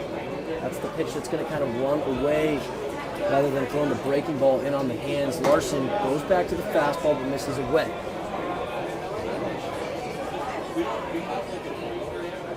All of these guys also tend to throw that circle changeup, which will run to the arm side and away from those left-handed hitters. 1-2. Larson nibbles at the outside edge, gets the strike 3 call for his 4th strikeout of the day and just as many outs. Perfect board choice right there. Perfect nibbles. I mean, he barely got a piece of that. And Delicato, once again, does have an argument that one might have been off the plate, but at this point in the game, you're 2 times through the lineup, you've seen multiple hitters for both sides get called strike 3s on pitches that might have been off the plate, so it's getting to that point in the game. It's a 1-run ball game, low-scoring ball game, where you got to go up there and just be ultra-aggressive with 2 strikes. You don't want to go down looking. Don't put it in the hands of the umpire. Exactly. Like you said, you just have to adjust. You've seen it through the lineup multiple times now. And we've seen it on both sides. Both players have been frustrated, but just adjust and play to help your team out. So Larson, even 1-1. This one grounded. Sutter to Campbell at short. 4-6-3 double play gets him out of the inning and preserves that 1-run lead. So the Pack lead 1-0. We head to the home half of the 5th, where they're going to try and add on here on Father's Day.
Number 2, Hideki Rather. We head to the home half here in Healdsburg with Hideki Prather leading off. The top of the lineup due up for the Pack.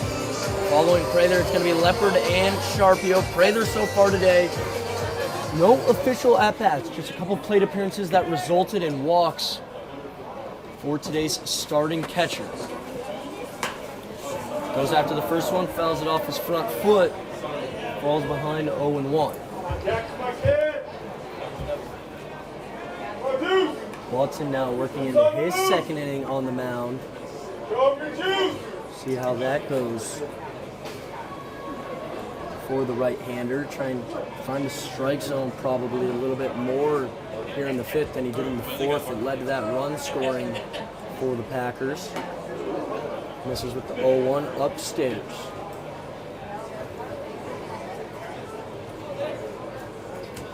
Packers have only scored 2 runs in their past 14 innings of baseball. Not something we're used to seeing from this lineup. They've been electric offensively to start the year. Prather shoots this one high in the air to the right side.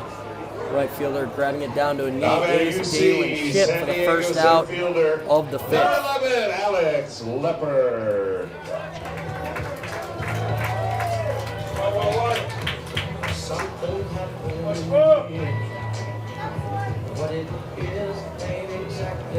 Due up now, I can't stop saying it enough. The hottest hitter for Healdsburg, it's Alex Leopard. He's 1 for 1, single into center and a hit by pitch so far today. Just continuing to add on to that batting average lead for the Prune Packer offensive lineup. Takes the first one low and in. There's that slider there from Watson. We saw Leopard do a good job against some sliders from Michelle in the third, but eventually he was hit by that back foot slider. Goes after the 1-0. Now misses downstairs. Maybe utilizing that changeup there is Watson. So a good pitch gets the count even. Anything to slow down Leopard here. And you gotta start to change something when you're facing Alex Leopard, and changing it up works as well with the pitch. Goes again to that low and inside part of the zone against Leopard. He falls behind 1 ball, 2 strikes. Shortstop Parker pinched a little bit up the middle against the left-hander. Other than that, a pretty straight up alignment.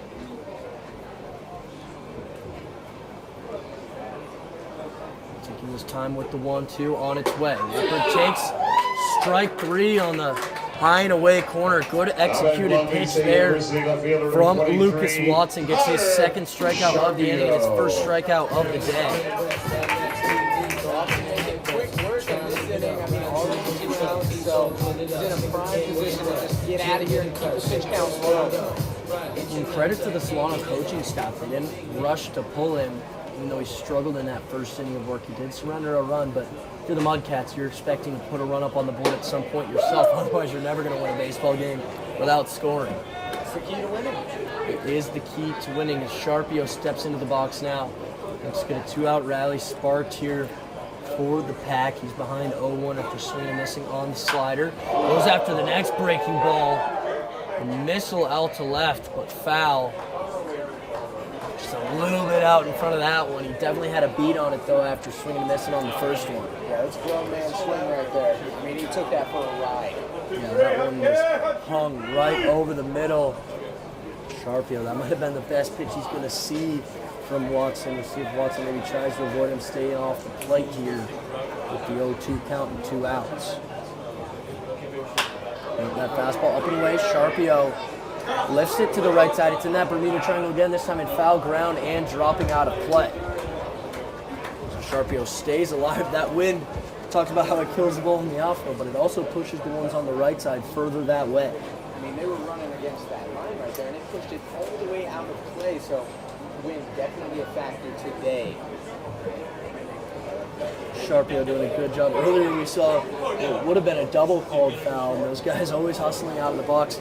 The key to not being out of breath is walking it back to the plate. You got to take your time, regain your breath, regain your stamina, make sure you're able to lock in.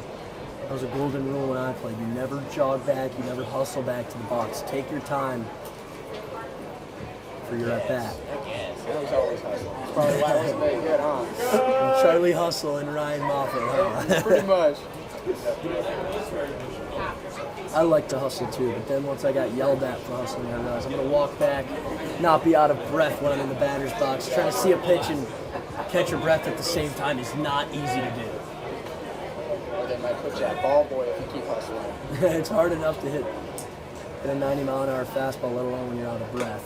This one taken low and away in the dirt, and Sharpio works back after falling behind 0-2. The count goes even at 2 balls and 2 strikes.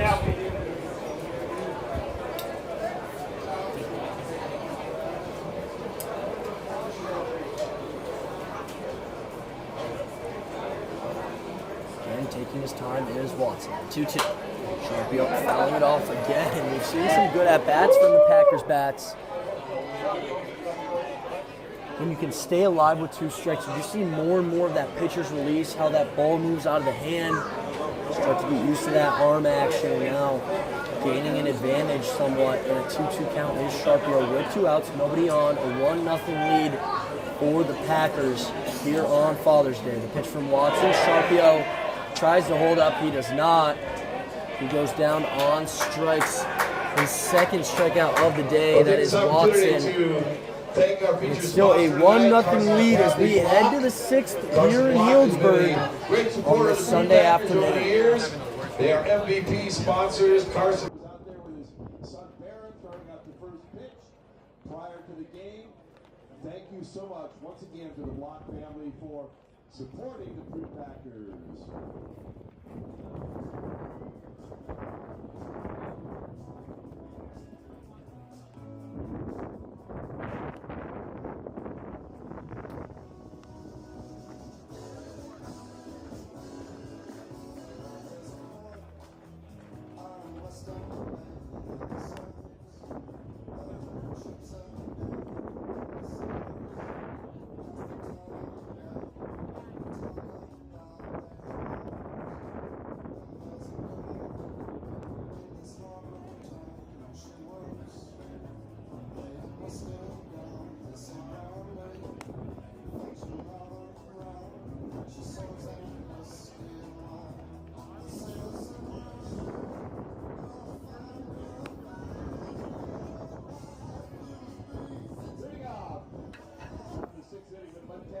Number 15, Daniel Carson.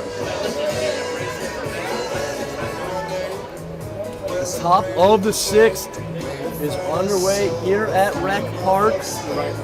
Quinn Larson still on the mound for the Prune Packers.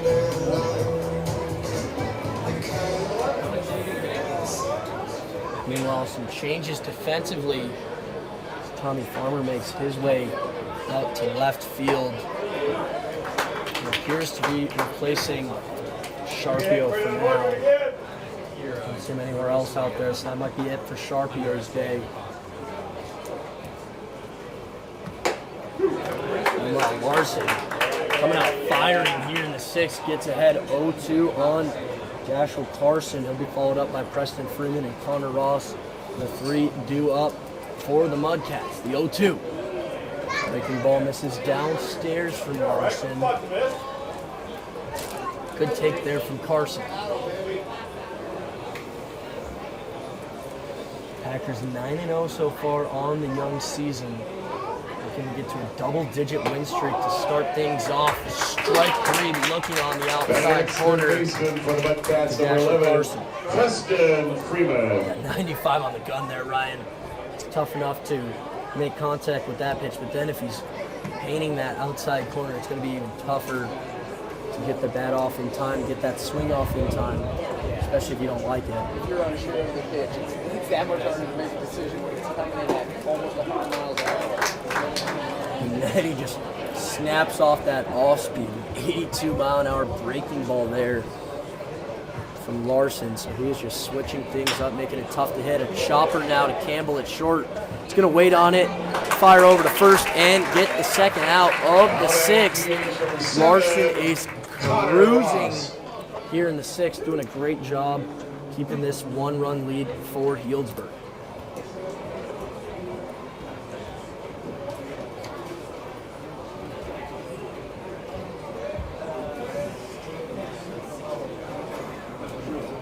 Now the designated hitter, Connor Ross, check swings, does go around. And the first offering from Larson, a breaking ball on the outside part. The 0-1 off the end of the bat. Larson fielding his position and firing a strike over to first, just like he did to the plate. And gets a quick 3 up, 3 down inning. Pack going to try and add on some more in the home half of the 6th. Try to give themselves some cushion in this 1-0 ball.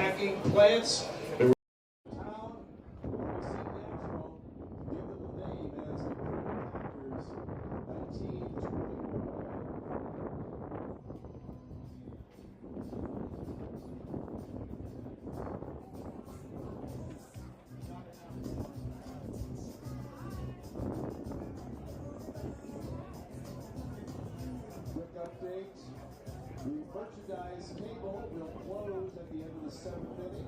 Merchandise table will close at the end of the 7th inning.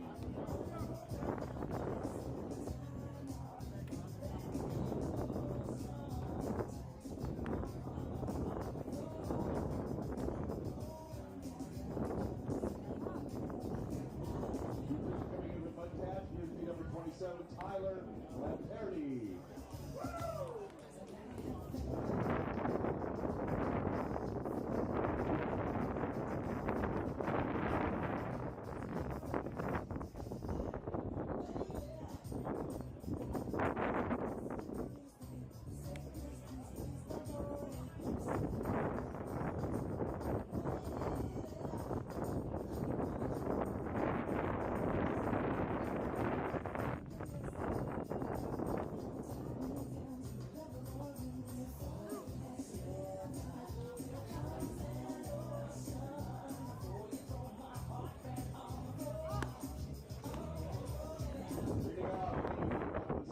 Prune Packers from Washington State University. First baseman number 6, Joey. The home half of the 6th. Griffin Snyder here on the call. Still my partner, Ryan Moffett. We have a new pitcher for the Solano Mudcats. It's going to be Tyler Lamperti out on the bump. A left-hander now for the Mudcats. Going to try and change things up, see if he can keep this one close. An absolute pitcher's duel brewing here once again, Ryan.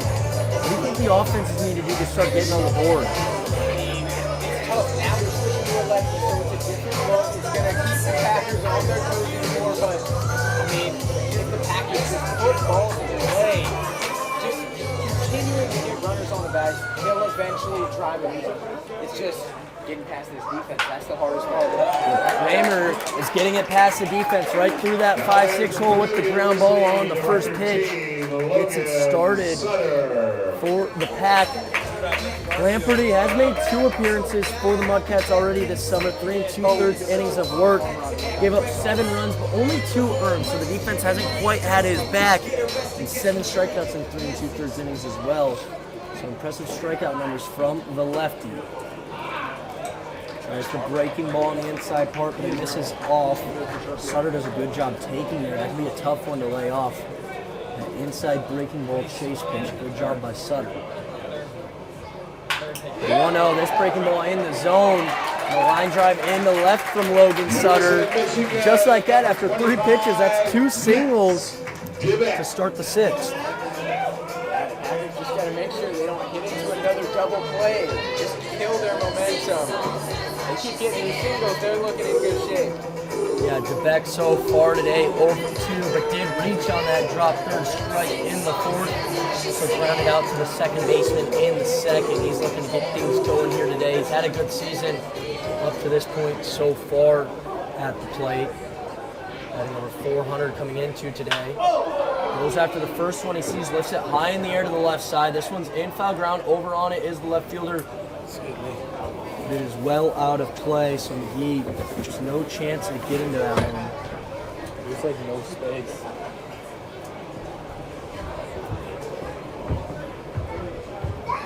As the defense returns to their positions.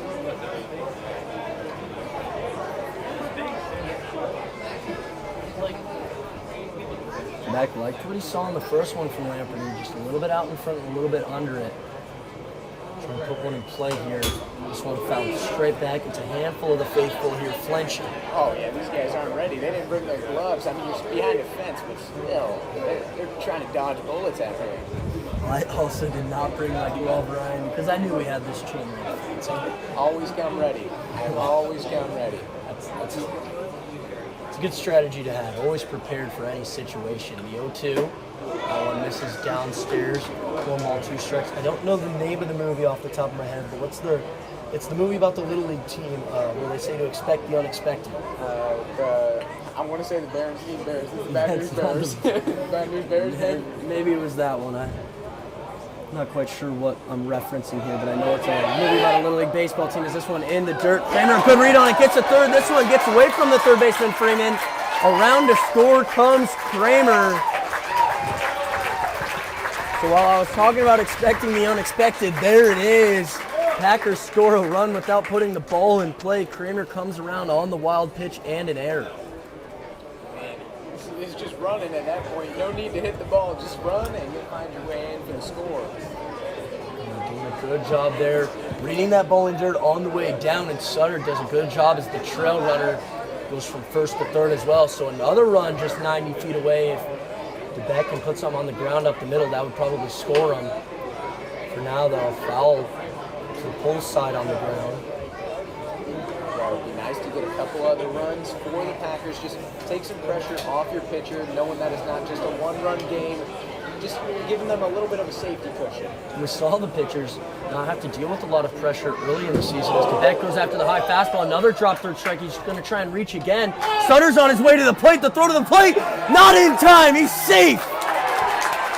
Logan Sutter, a great read right there. Waited for Castingway to throw it over to first, and he was immediately headed towards the plate. 3 runs now in for the Packers. Alabama, number 22, Camden Paisley. Having that mind on baseball.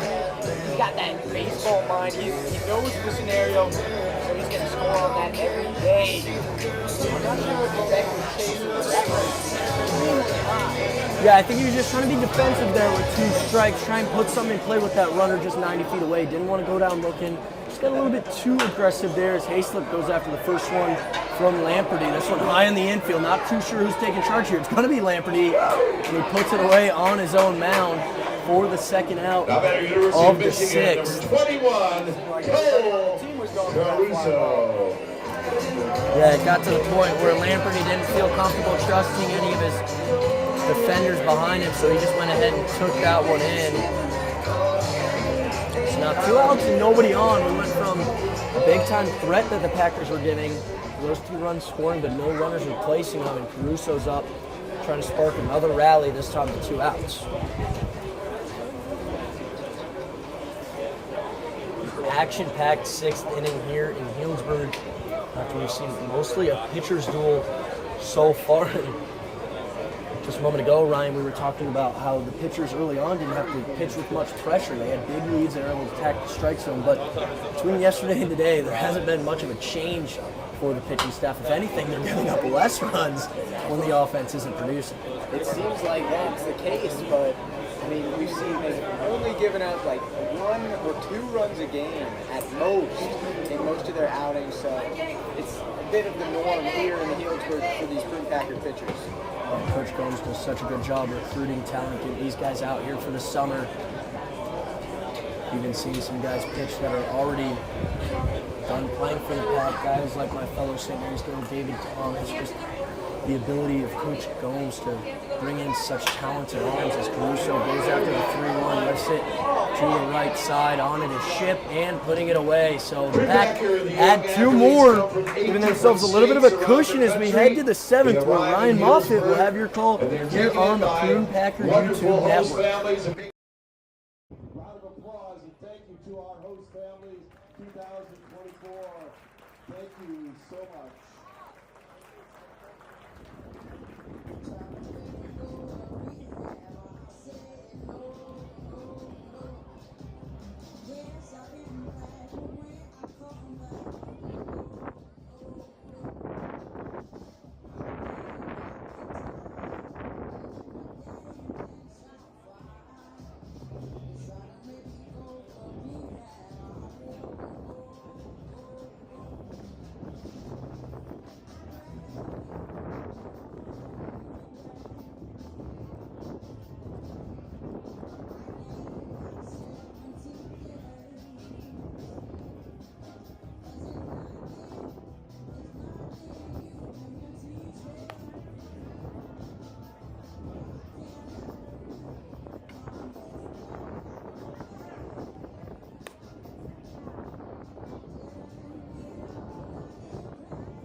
Ansel Carson. All right, we're back in the top of the 7th here in Healdsburg.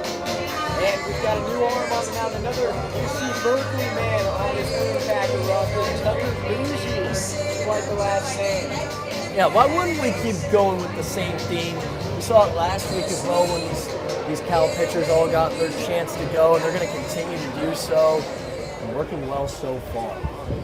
First batter he's facing is Ansel Carson here for the Mudcats. Yeah, he's replacing Larson. Larson had a great day, 3 innings of work, scoreless baseball, of course, allowing 2 hits while striking out 5. So a good day from Larson. There's Bougie working against Carson. Already a 2-0 count. Fastball just getting a little way, arm side early. I'm sure he'll remind himself and pray they'll remind him, just finish those pitches. Yeah, got to ease into it. Here's a big swing and a miss from Carson. So, Bougie pumping it in there, getting his first strike of the day. So now, Ansel Carson, man is batting 250. Watches that pitch, a little too outside, and there's some unhappy Packers fans after that call. 3-1 count for Carson. He tried to backdoor that slider, couldn't quite get it back over the plate. Now here's Bougie, 3-1 pitch, and that's outside as well. So, a Batting for the Ansel Mudcats, Carson. number 22, Tony Castanguay. Base on balls for Bougie against his first batter. Now, Castanguay, the catcher, going against Bougie with his man, Carson on first. Looking to maybe cut into the lead that these Prune Packers have set up. That pitch is fouled back by Castanguay. People are gasping over here. They got to remember this fence is here to protect them. No balls are going to break through this chain link fence. It's a human reaction. Just as soon as you see that ball flying, you all move. Never catch me flinching, that's for sure. Here's Bougie on the 0-1. Another swing and a miss. Castanguay. So, 0-2 early in the count. Yeah, great slider there from Bougie. I actually got to broadcast the game when Cal visited St. Mary's on April 10th. Got to see Bougie pitch. Wasn't his best inning of the season, but always fun to see these guys in multiple parts of the year. Bougie's pitch right there is going to be outside for the first ball against Castanguay. So Castanguay already hopping right back into the batter's box. Carson on first. Modest lead. That pitch is going to be outside in the dirt. 2-2 count now.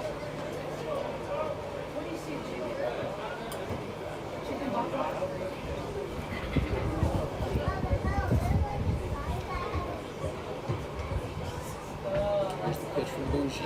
Castanguay pops that one backwards. Out of play. Bougie's got to find some type of put-away pitch to get Castanguay here. Seems to have a good read on what he's throwing. I'm sure Bougie's got some up his sleeve that can pull out here. Now here's Bougie getting set. He fires the pitch to Castanguay. Castanguay gets that one back into play. Batting for the Mudcats, number 31, Dalen First out Ship. of the inning for Bougie. Now Dalen Ship coming up to bat. He's got a nice colorful bat here. There wasn't anything too tricky that Bougie had up his sleeve, but great spot for that 2-2 fastball, just a little bit up and away of the zone. And we'll get the swing, but it's a tough pitch to make contact with. Bougie's first pitch against Ship's going to break in there for strike one, and there must be some serious BBQ smoke. Here's the second pitch to Ship. Down low. Ball number 1. Bougie working the 1-1. He's got one out. Still got Carson over on first. Here's the pitch. What a frame job by Graver. That's there for strike 2. So Ship now down the count.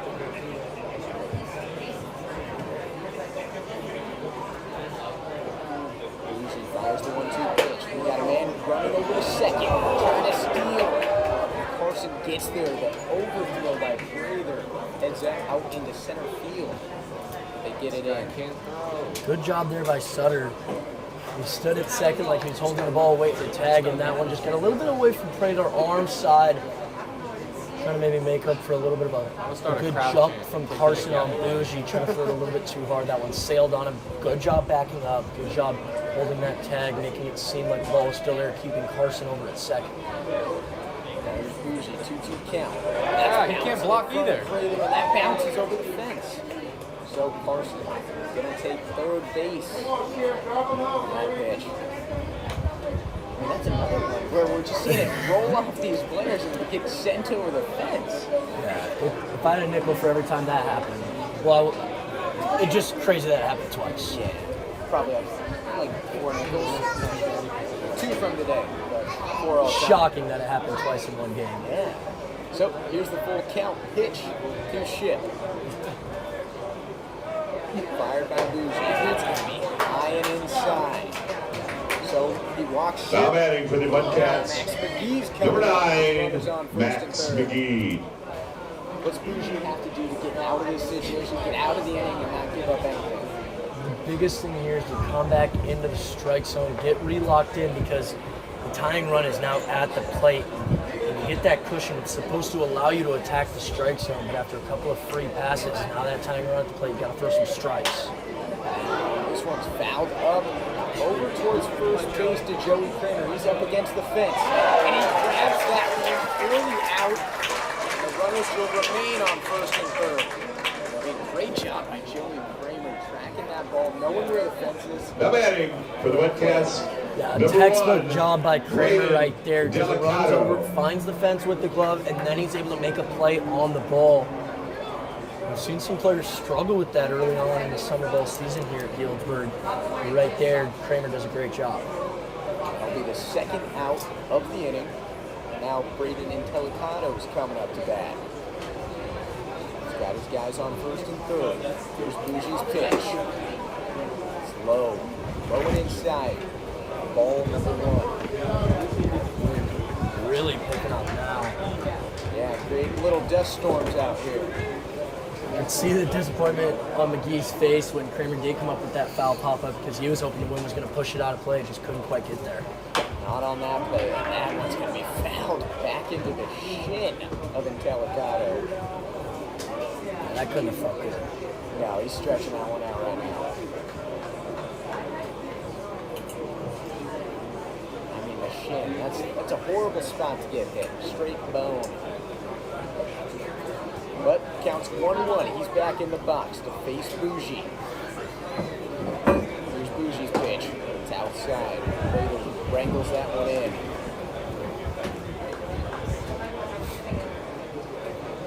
So 2-1 against Intelicado.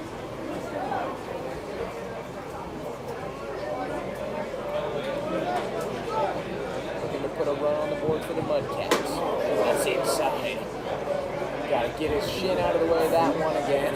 Yo, throw the ball, dude. So, 3-1 count now. He's gotta find that zone. Here's the You gift, don't want dude. to bring He's up the actually gonna give him leadoff something man to as get. the go-ahead run. Don't want to give that tying run a free pass over to first either. There's the pitch from Bougie. Swing and a miss from Intelicado.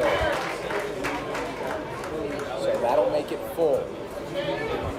Delicado caught Prather on the backswing. Prather popped up to get that fastball. Looked like maybe for a moment the home plate umpire thought that it was catcher's interference, but it wasn't. It was actually just Delicado connecting with Prather's right shoulder on the backswing. So 2 outs. Full count for Intelicado. Here's the pitch from Bougie. That's going to be popped up over towards shortstop, backing up in the center field, and Cole Campbell's going to grab that one for out number 3. So, scary situation avoided for the Packers. Since Go 9/11, ahead Major into the League bottom of Baseball, the they've 7th. taken an asked Kate Smith or someone. God bless America.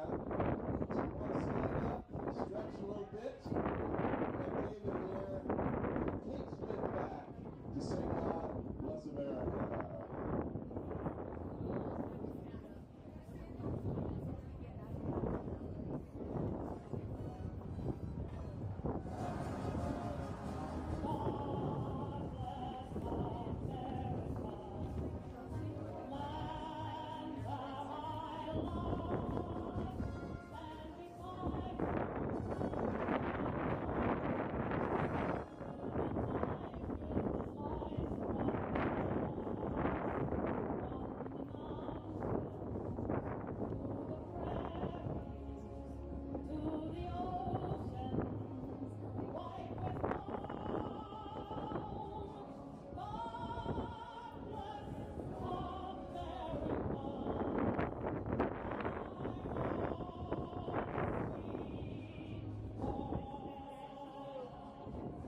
beautiful.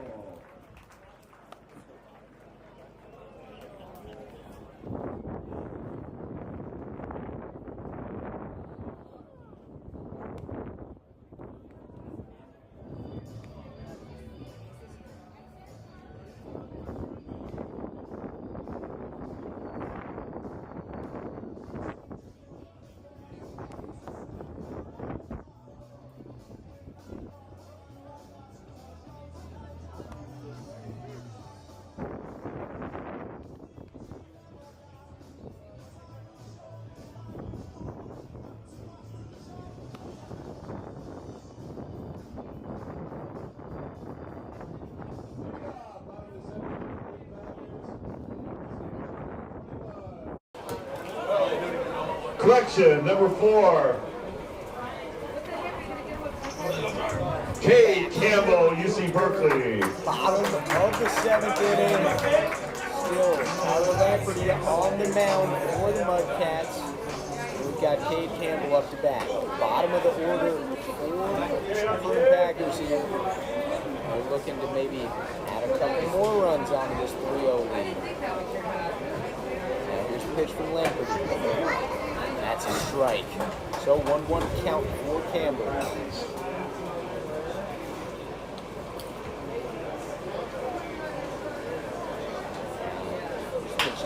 Campbell gets a ball that over towards Freeman. Freeman throws that to first, down in the dirt, but it'll still be good for out number 1. Now batting, Clemson University number 2, Hideki Prather. Now Prather's up. Yeah, if you're the Mudcats, try and keep this at a 3-run ball game. There were multiple instances that last half inning where they had the tying run at the plate and an opportunity, a leverage count even, to try and get some damage, try and get something going. Prather getting a hold of one. That's out to its left field. And that's out of here for Prather. A bomb. Solo shot. Taking it to a 4-0 lead for the Packers. Prather, the animal, continues his hot streak. Hitting bombs left and right, stomping on home plate, rubbing it in for the Mudcats. How about that, Griffin? Yeah, Prather got a hold of that one, 99 off the bat, an absolute no-doubter, and even in the leadoff spot, he's delivering for this squad. I mean, 99 off the bat, holy cannoli. Yeah, that was good for his 4th of the year.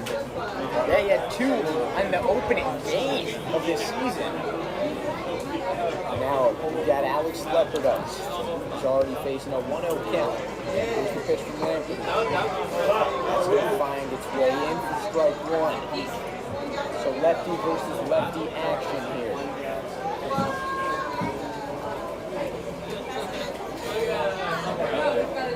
Lamperty pitches it. Leopard gets it over towards first base. Andrew Carson's going to flip that one over to Lamperty for out number 2. Now batting, University of Texas, number 10. Tommy Farmer seeing his first Tommy bat of the day. Farmer. Against the Prune Packers. So the Mudcats are going to slow Alex Leopard down a little bit today, huh? Slowing him down a little bit. He did have that single in the first and he's hit by a pitch in the third, so slowing him down means he's 1 for 3. Exactly. I mean, that's what most teams would call a win. The way he's been hitting so far this season, I'd have to agree. Yeah, if Leopard's not hitting bombs on you, it's a good day. So there's Tommy Farmer up to bat, and that one's going to be a no swing from him, but be strike 1. So 1-1 count now. Lamperty fires it in there. It's going to be too low. So ball number 2 against Farmer. Average has dipped in the past couple of games, but his OPS is still incredibly high, all the way up over a solid 1,072. So he's been great getting on base, and when he does connect, he hits it hard. 2 home runs. 2-2 count against Lamperty. Here comes the pitch to Farmer. He's going to pop that one over towards shortstop. Kevin Park's going to snatch that one up for out number 3 Now, we're heading to the top of the 8th inning.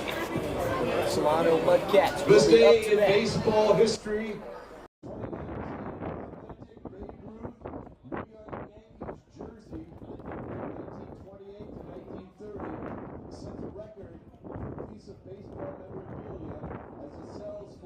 $5.64 million at an auction. 2019 authentic Babe Ruth jersey.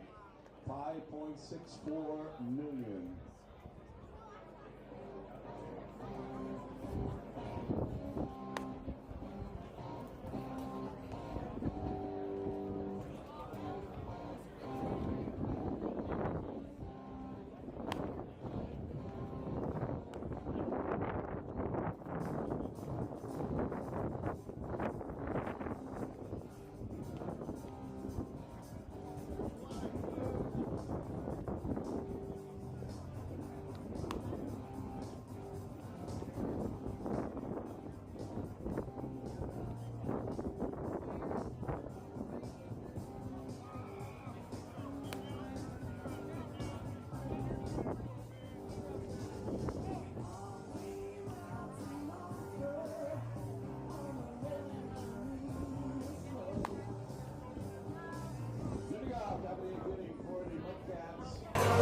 Number 8, Kevin Parker. All right, we're back. Top of the 8th inning. We're coming down to the end of this one. The Mudcats still scoreless. It's 4-0. Prune Packer lead. They're leading off with their leadoff batter, Kevin Parker. Prune Packers got a new catcher in, so Prather's out and Eamon Lance is in. And he'll be catching for Tucker Bougie, who's still on the mound.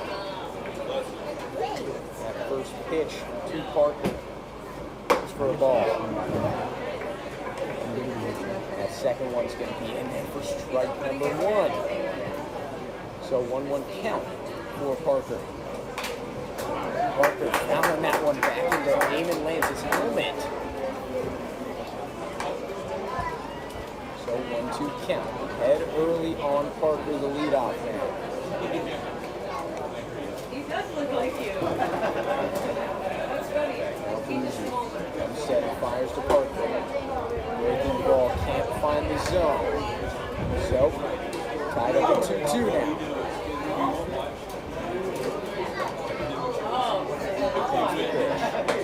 Outside. So, full count now for Kevin Parker. Bougie's pitch down the pipe. Parker fouls that one up and back. Out of play. No chance for Lance on that one. It's a big opportunity here for Parker. Try and get on as the leadoff man. Parker's going to foul that one over towards the left side. Out of play. So Bougie in a bit of a battle right here with Parker. Stuck at 3-2. Here's the pitch though. Parker gets that one over Sutter's head, over into right field. So Hazlett's going to get that one in, but Parker Now they have tallies number the 15 with single. Mudcats, Dashiell Carson. So Mudcats, they're getting base runners on early in these innings. But how do they capitalize off these base runners? Well, before it was going to be much easier to capitalize when it was only a 1-0 game. You can get them on, get them over, get them in. Now you're searching for a crooked number. You're going to need to score a handful of runs, and at the back pick,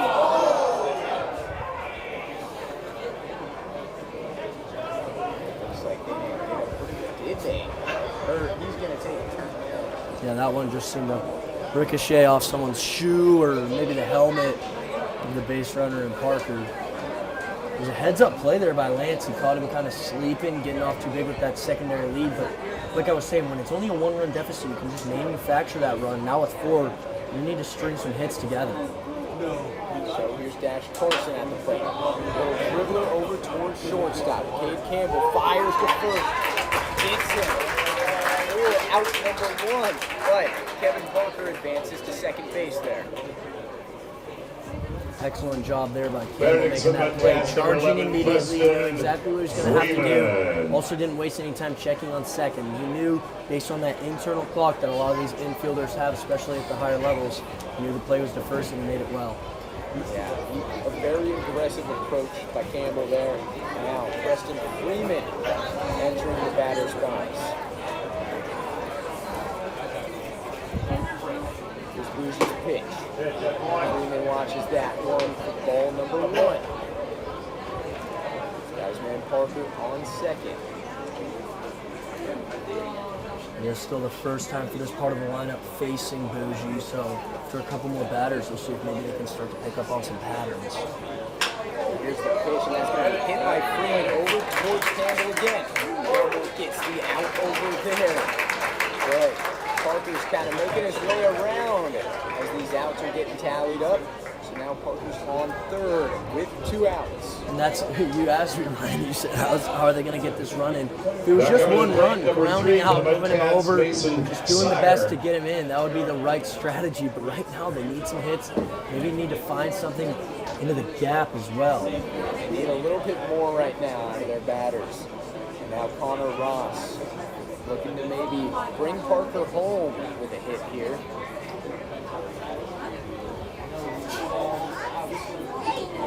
He's pitched to Ross.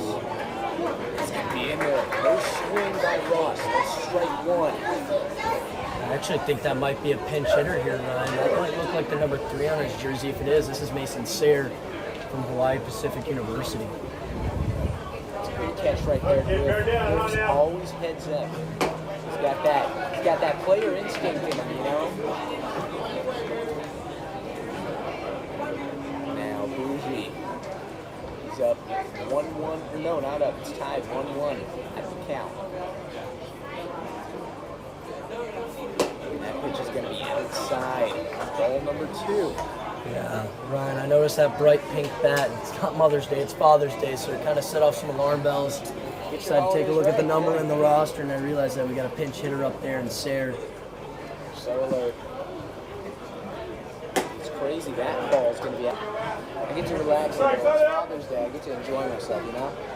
Yes, they're hitting 273 so far. Only 11 at-bats, though, on the young summer. Now here's the 3-1 pitch, and that's going to be popped over towards Cade Campbell. The one-hop, and he grabs that. Fires to the first. 4 out from and the Packers Ladies and gentlemen, you may have noticed Solano Mudcats. the great number of young people that are volunteering their time this summer. To be part of the Prune Packers, all of our fantastic interns. They are from 7th grade on up through college. Big round of applause and thank you to all of our young interns this year. Fantastic job.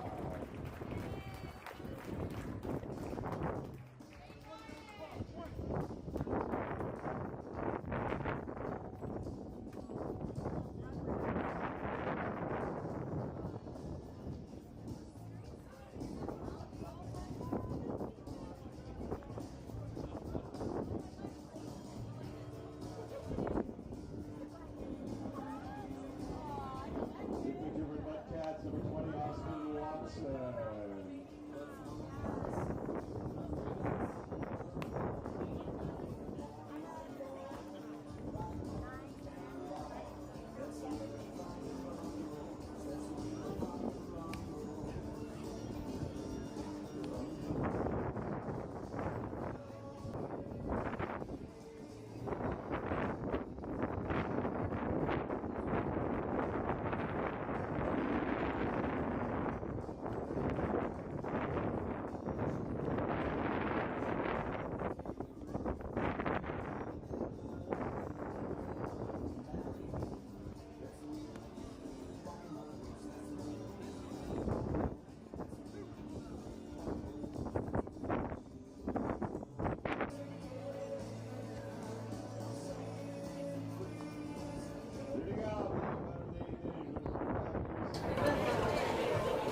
Washington State Back in the University. bottom of the 8th, and the Mudcats got a new pitcher, Austin Watson.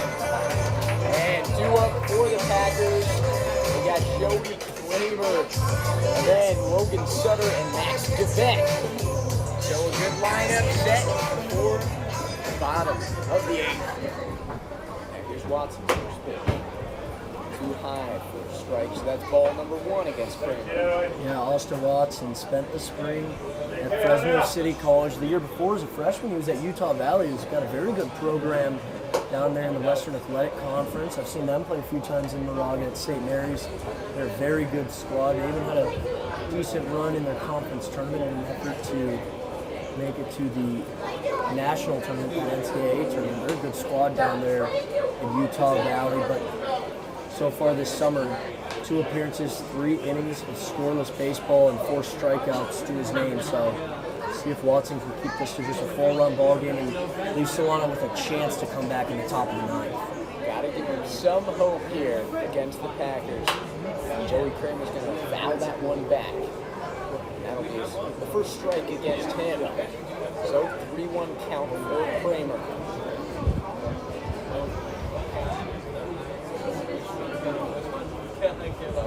With the hitter's count. Ready to face Watson here. Here's the pitch. Oh, and a little backfield, huh? Feeling good about the squad. University number 13, Logan Sutter. The first as Logan Sutter heads to the box to face Austin Watson. Sutter's working on a 1-for-2 day so far. Walked and scored in the 4th, singled and scored in the 6th.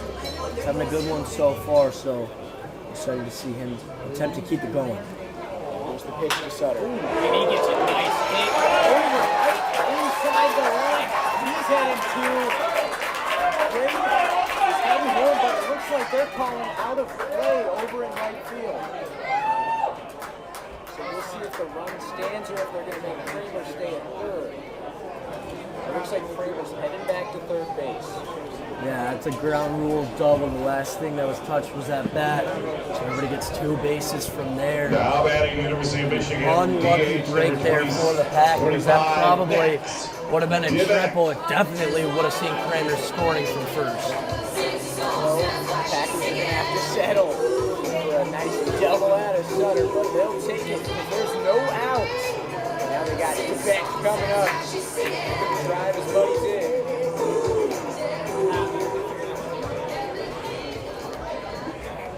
So Watson, a little bit of a rough start. Maybe he can turn it around against DeBeck. That first pitch is going to be there for a strike.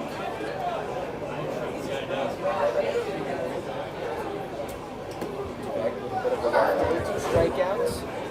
On his best performance. I mean, he got on one of the strikeouts. And one of them also brought a run in. Exactly. So, in a regular 2 strikeout day. So, 1-1 count now against DeBeck. Here's the pitch by Austin Watson. Off the end of the bat for DeBeck, and that's foul. So, 1-2. DeBeck falls behind. The wind is Watson taking his time, coming set. Here's the pitch to DeBeck. DeBeck chops that over to 3rd. It looks like there's a bit of confusion if that was fair or foul. It was foul and it hit off Kramer, who was standing in foul territory, so it stays a foul ball there over at 3rd. Beck's just going to come back to the box. There's another opportunity to try and score a run. No one's safe out here, hitting his own teammates. So DeBeck looking to maybe do the same, just push it a little more inside.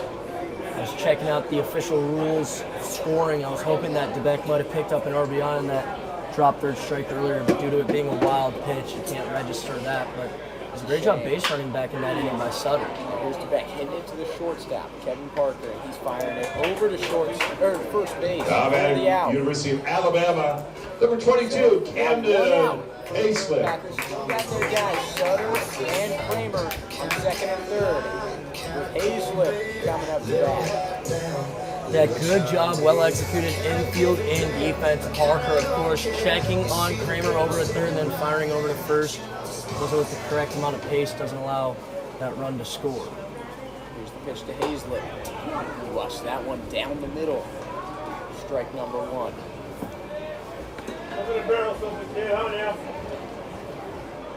So Austin Watson looking to minimize the damage in this inning. Trying to take down Hazlett here, but that second pitch is going to be outside for ball number 2. Or ball number 1. Second pitch of the at-bat, though. Good job being patient there. You don't want to be over-aggressive. You got to try and find something that you can lift to the outfield, try and score one more run. Watson misses inside on that pitch to Hazlett. The difference between a 4 and 5 run lead. See, it's only a 1 run difference, but it's actually a bigger deal than that because it makes it so that one swing can't tie the game. It's that mental. It's all a mental game. Now here's the pitch from Watson. Outside. So 3-1 count now for Camden Hazlett.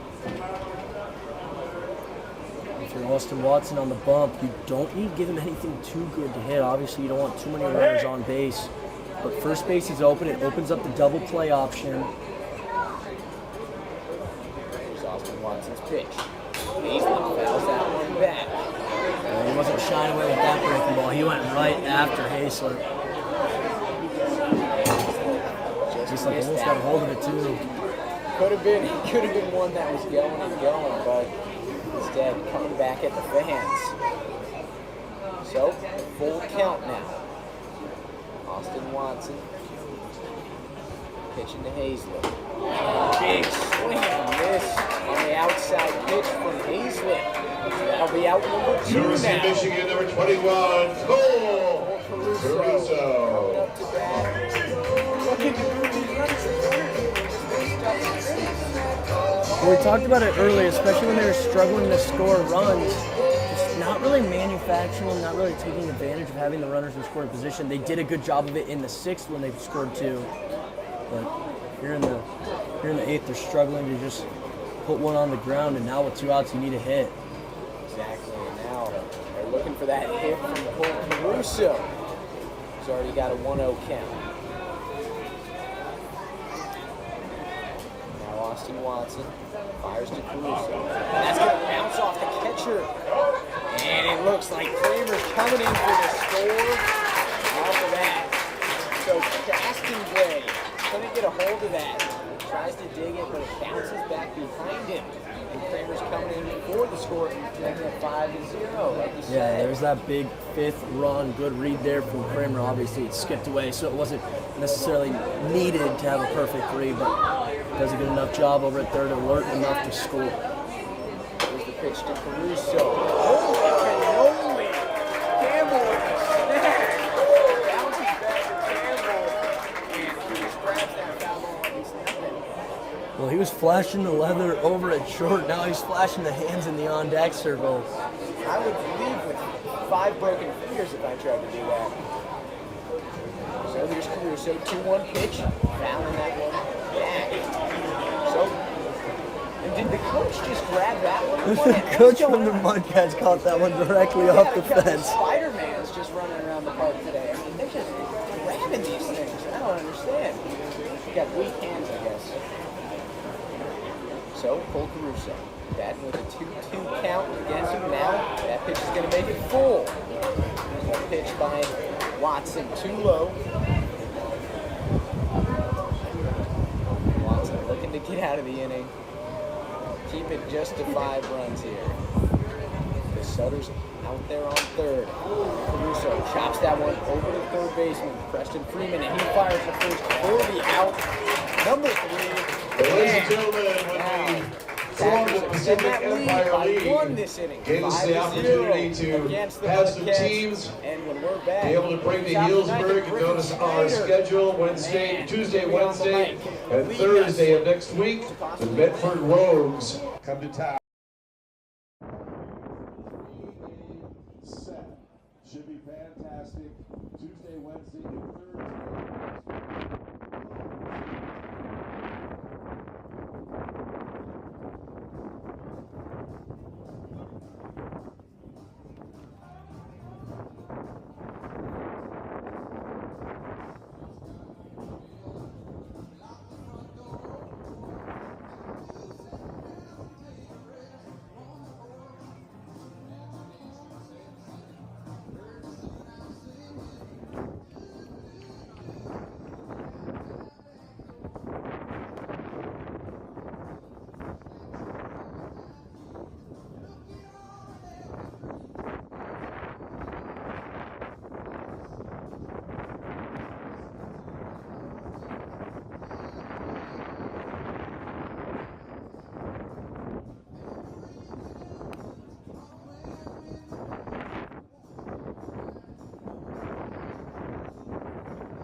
For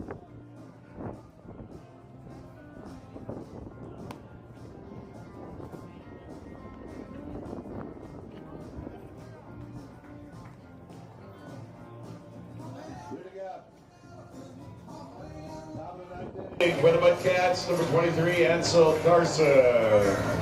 The final frame is here in Healdsburg at Rec Park.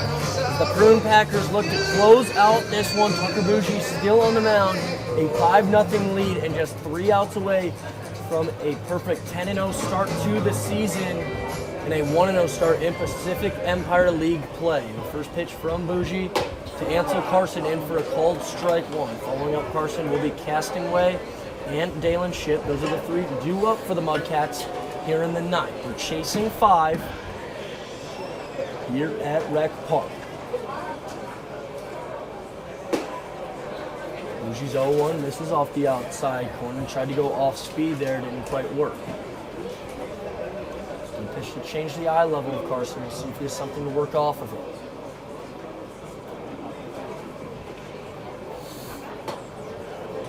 Tries to go to another off-speed pitch, this time the breaking ball, and it misses away. Carson gets ahead 2-1. Incredibly important when chasing 5 runs that the leadoff man reaches base. Carson so far today is 0 for 2. Did walk and steal a base his last time to the dish. Now the count even at 2-2. It's all about momentum. Like you said, that first guy's got to get on, set the tone, you know, and then maybe it'll chain together some hits, you know, just get the team back into it. That's the goal here if you're Ansel Carson. 2-2 from Bougie. Breaking ball on the inside corner, strikes him out looking. Batting number 22 with the Mudcats, Tony Castingway. Bougie's looking good on that strikeout.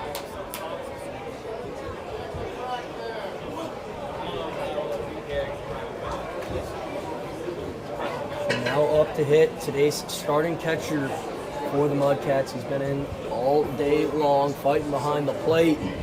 It's Tony Castingway takes a showing bunt. Seems like maybe just trying to keep Caruso honest over at third. Maybe try and pull him in for potential pull on the next pitch. The 0-1 from Bougie. This breaking ball missing the zone. That slider incredibly tight from Bougie. Doesn't have a lot of break, but it's definitely sharp.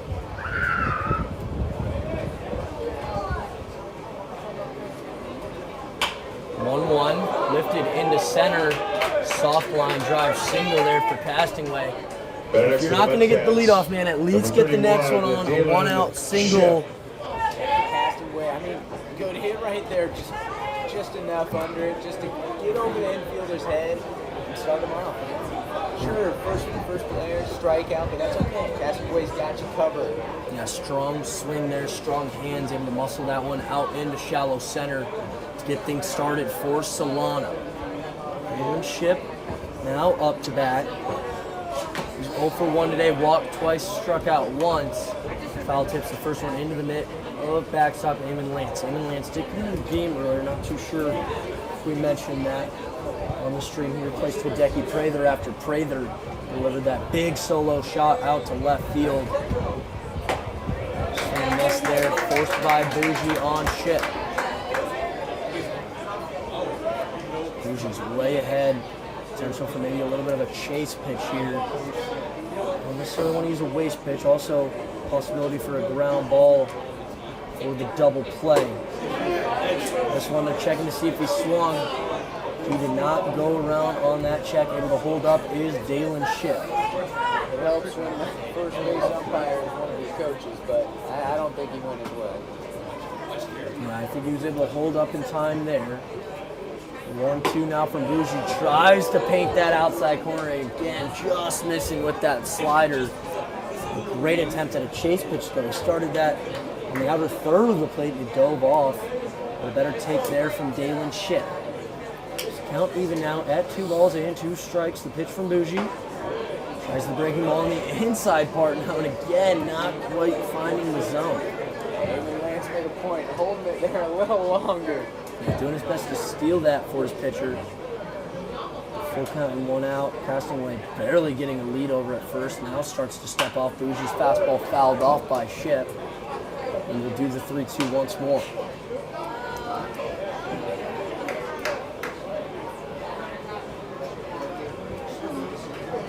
Waiting on deck is still going to be Max McGee. No switches or changes in the on deck circle for now. Bougie's full count offering again. This time Ship able to drive it into the outfield. Leopard getting chased into right center, but it's going to be Hayslip and Wright making the play for the second out of the ninth. And just like that, the Prune Packers are 1 out away from picking up their first win in Pacific Empire League play and extending this opening season win streak to 10 games, all of them here at home. Bougie's got to realize he's got a stellar defense behind him, so he just lets these guys get a hold of it. I mean, majority of the time, you're in good shape with this defense. Yeah, with this defense, another defensive change. Jonas Salk is out at second base for the Pack. It's just 1 out away from winning this one.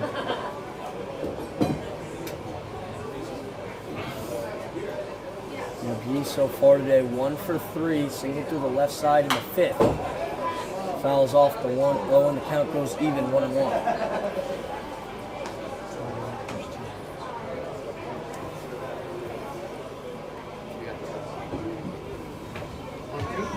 Two outs.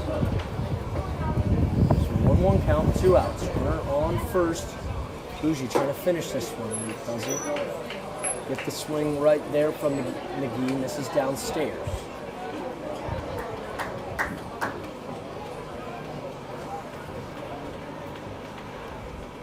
Bougie comes set, checking on the runner a little bit, comes to the plate. That fastball does find the zone. The count goes even, 2 balls and 2 strikes with 2 out. And just 1 pitch away from this one being over. That slow clap. Gonna start here at Rec Park in the grandstands here on Father's Day. The 2-2 from Tucker Bougie. Breaking ball, called strike 3, that'll do it. The Packers win their Pacific Empire League opener and extend the opening season winning streak to 10 games. Ryan, a 5-0 win for the Pack. What did you see that you liked on both sides, pitching and hitting from the Packers today? All of you great fans, thoughts go out to the folks out at North Dry Creek, West Dry Creek, and the fire that's out there right now. Let's hope for the best for them. Thanks for coming out and supporting all of these collegiate athletes, and we'll see you next week when the Rogues come to town. Thank you.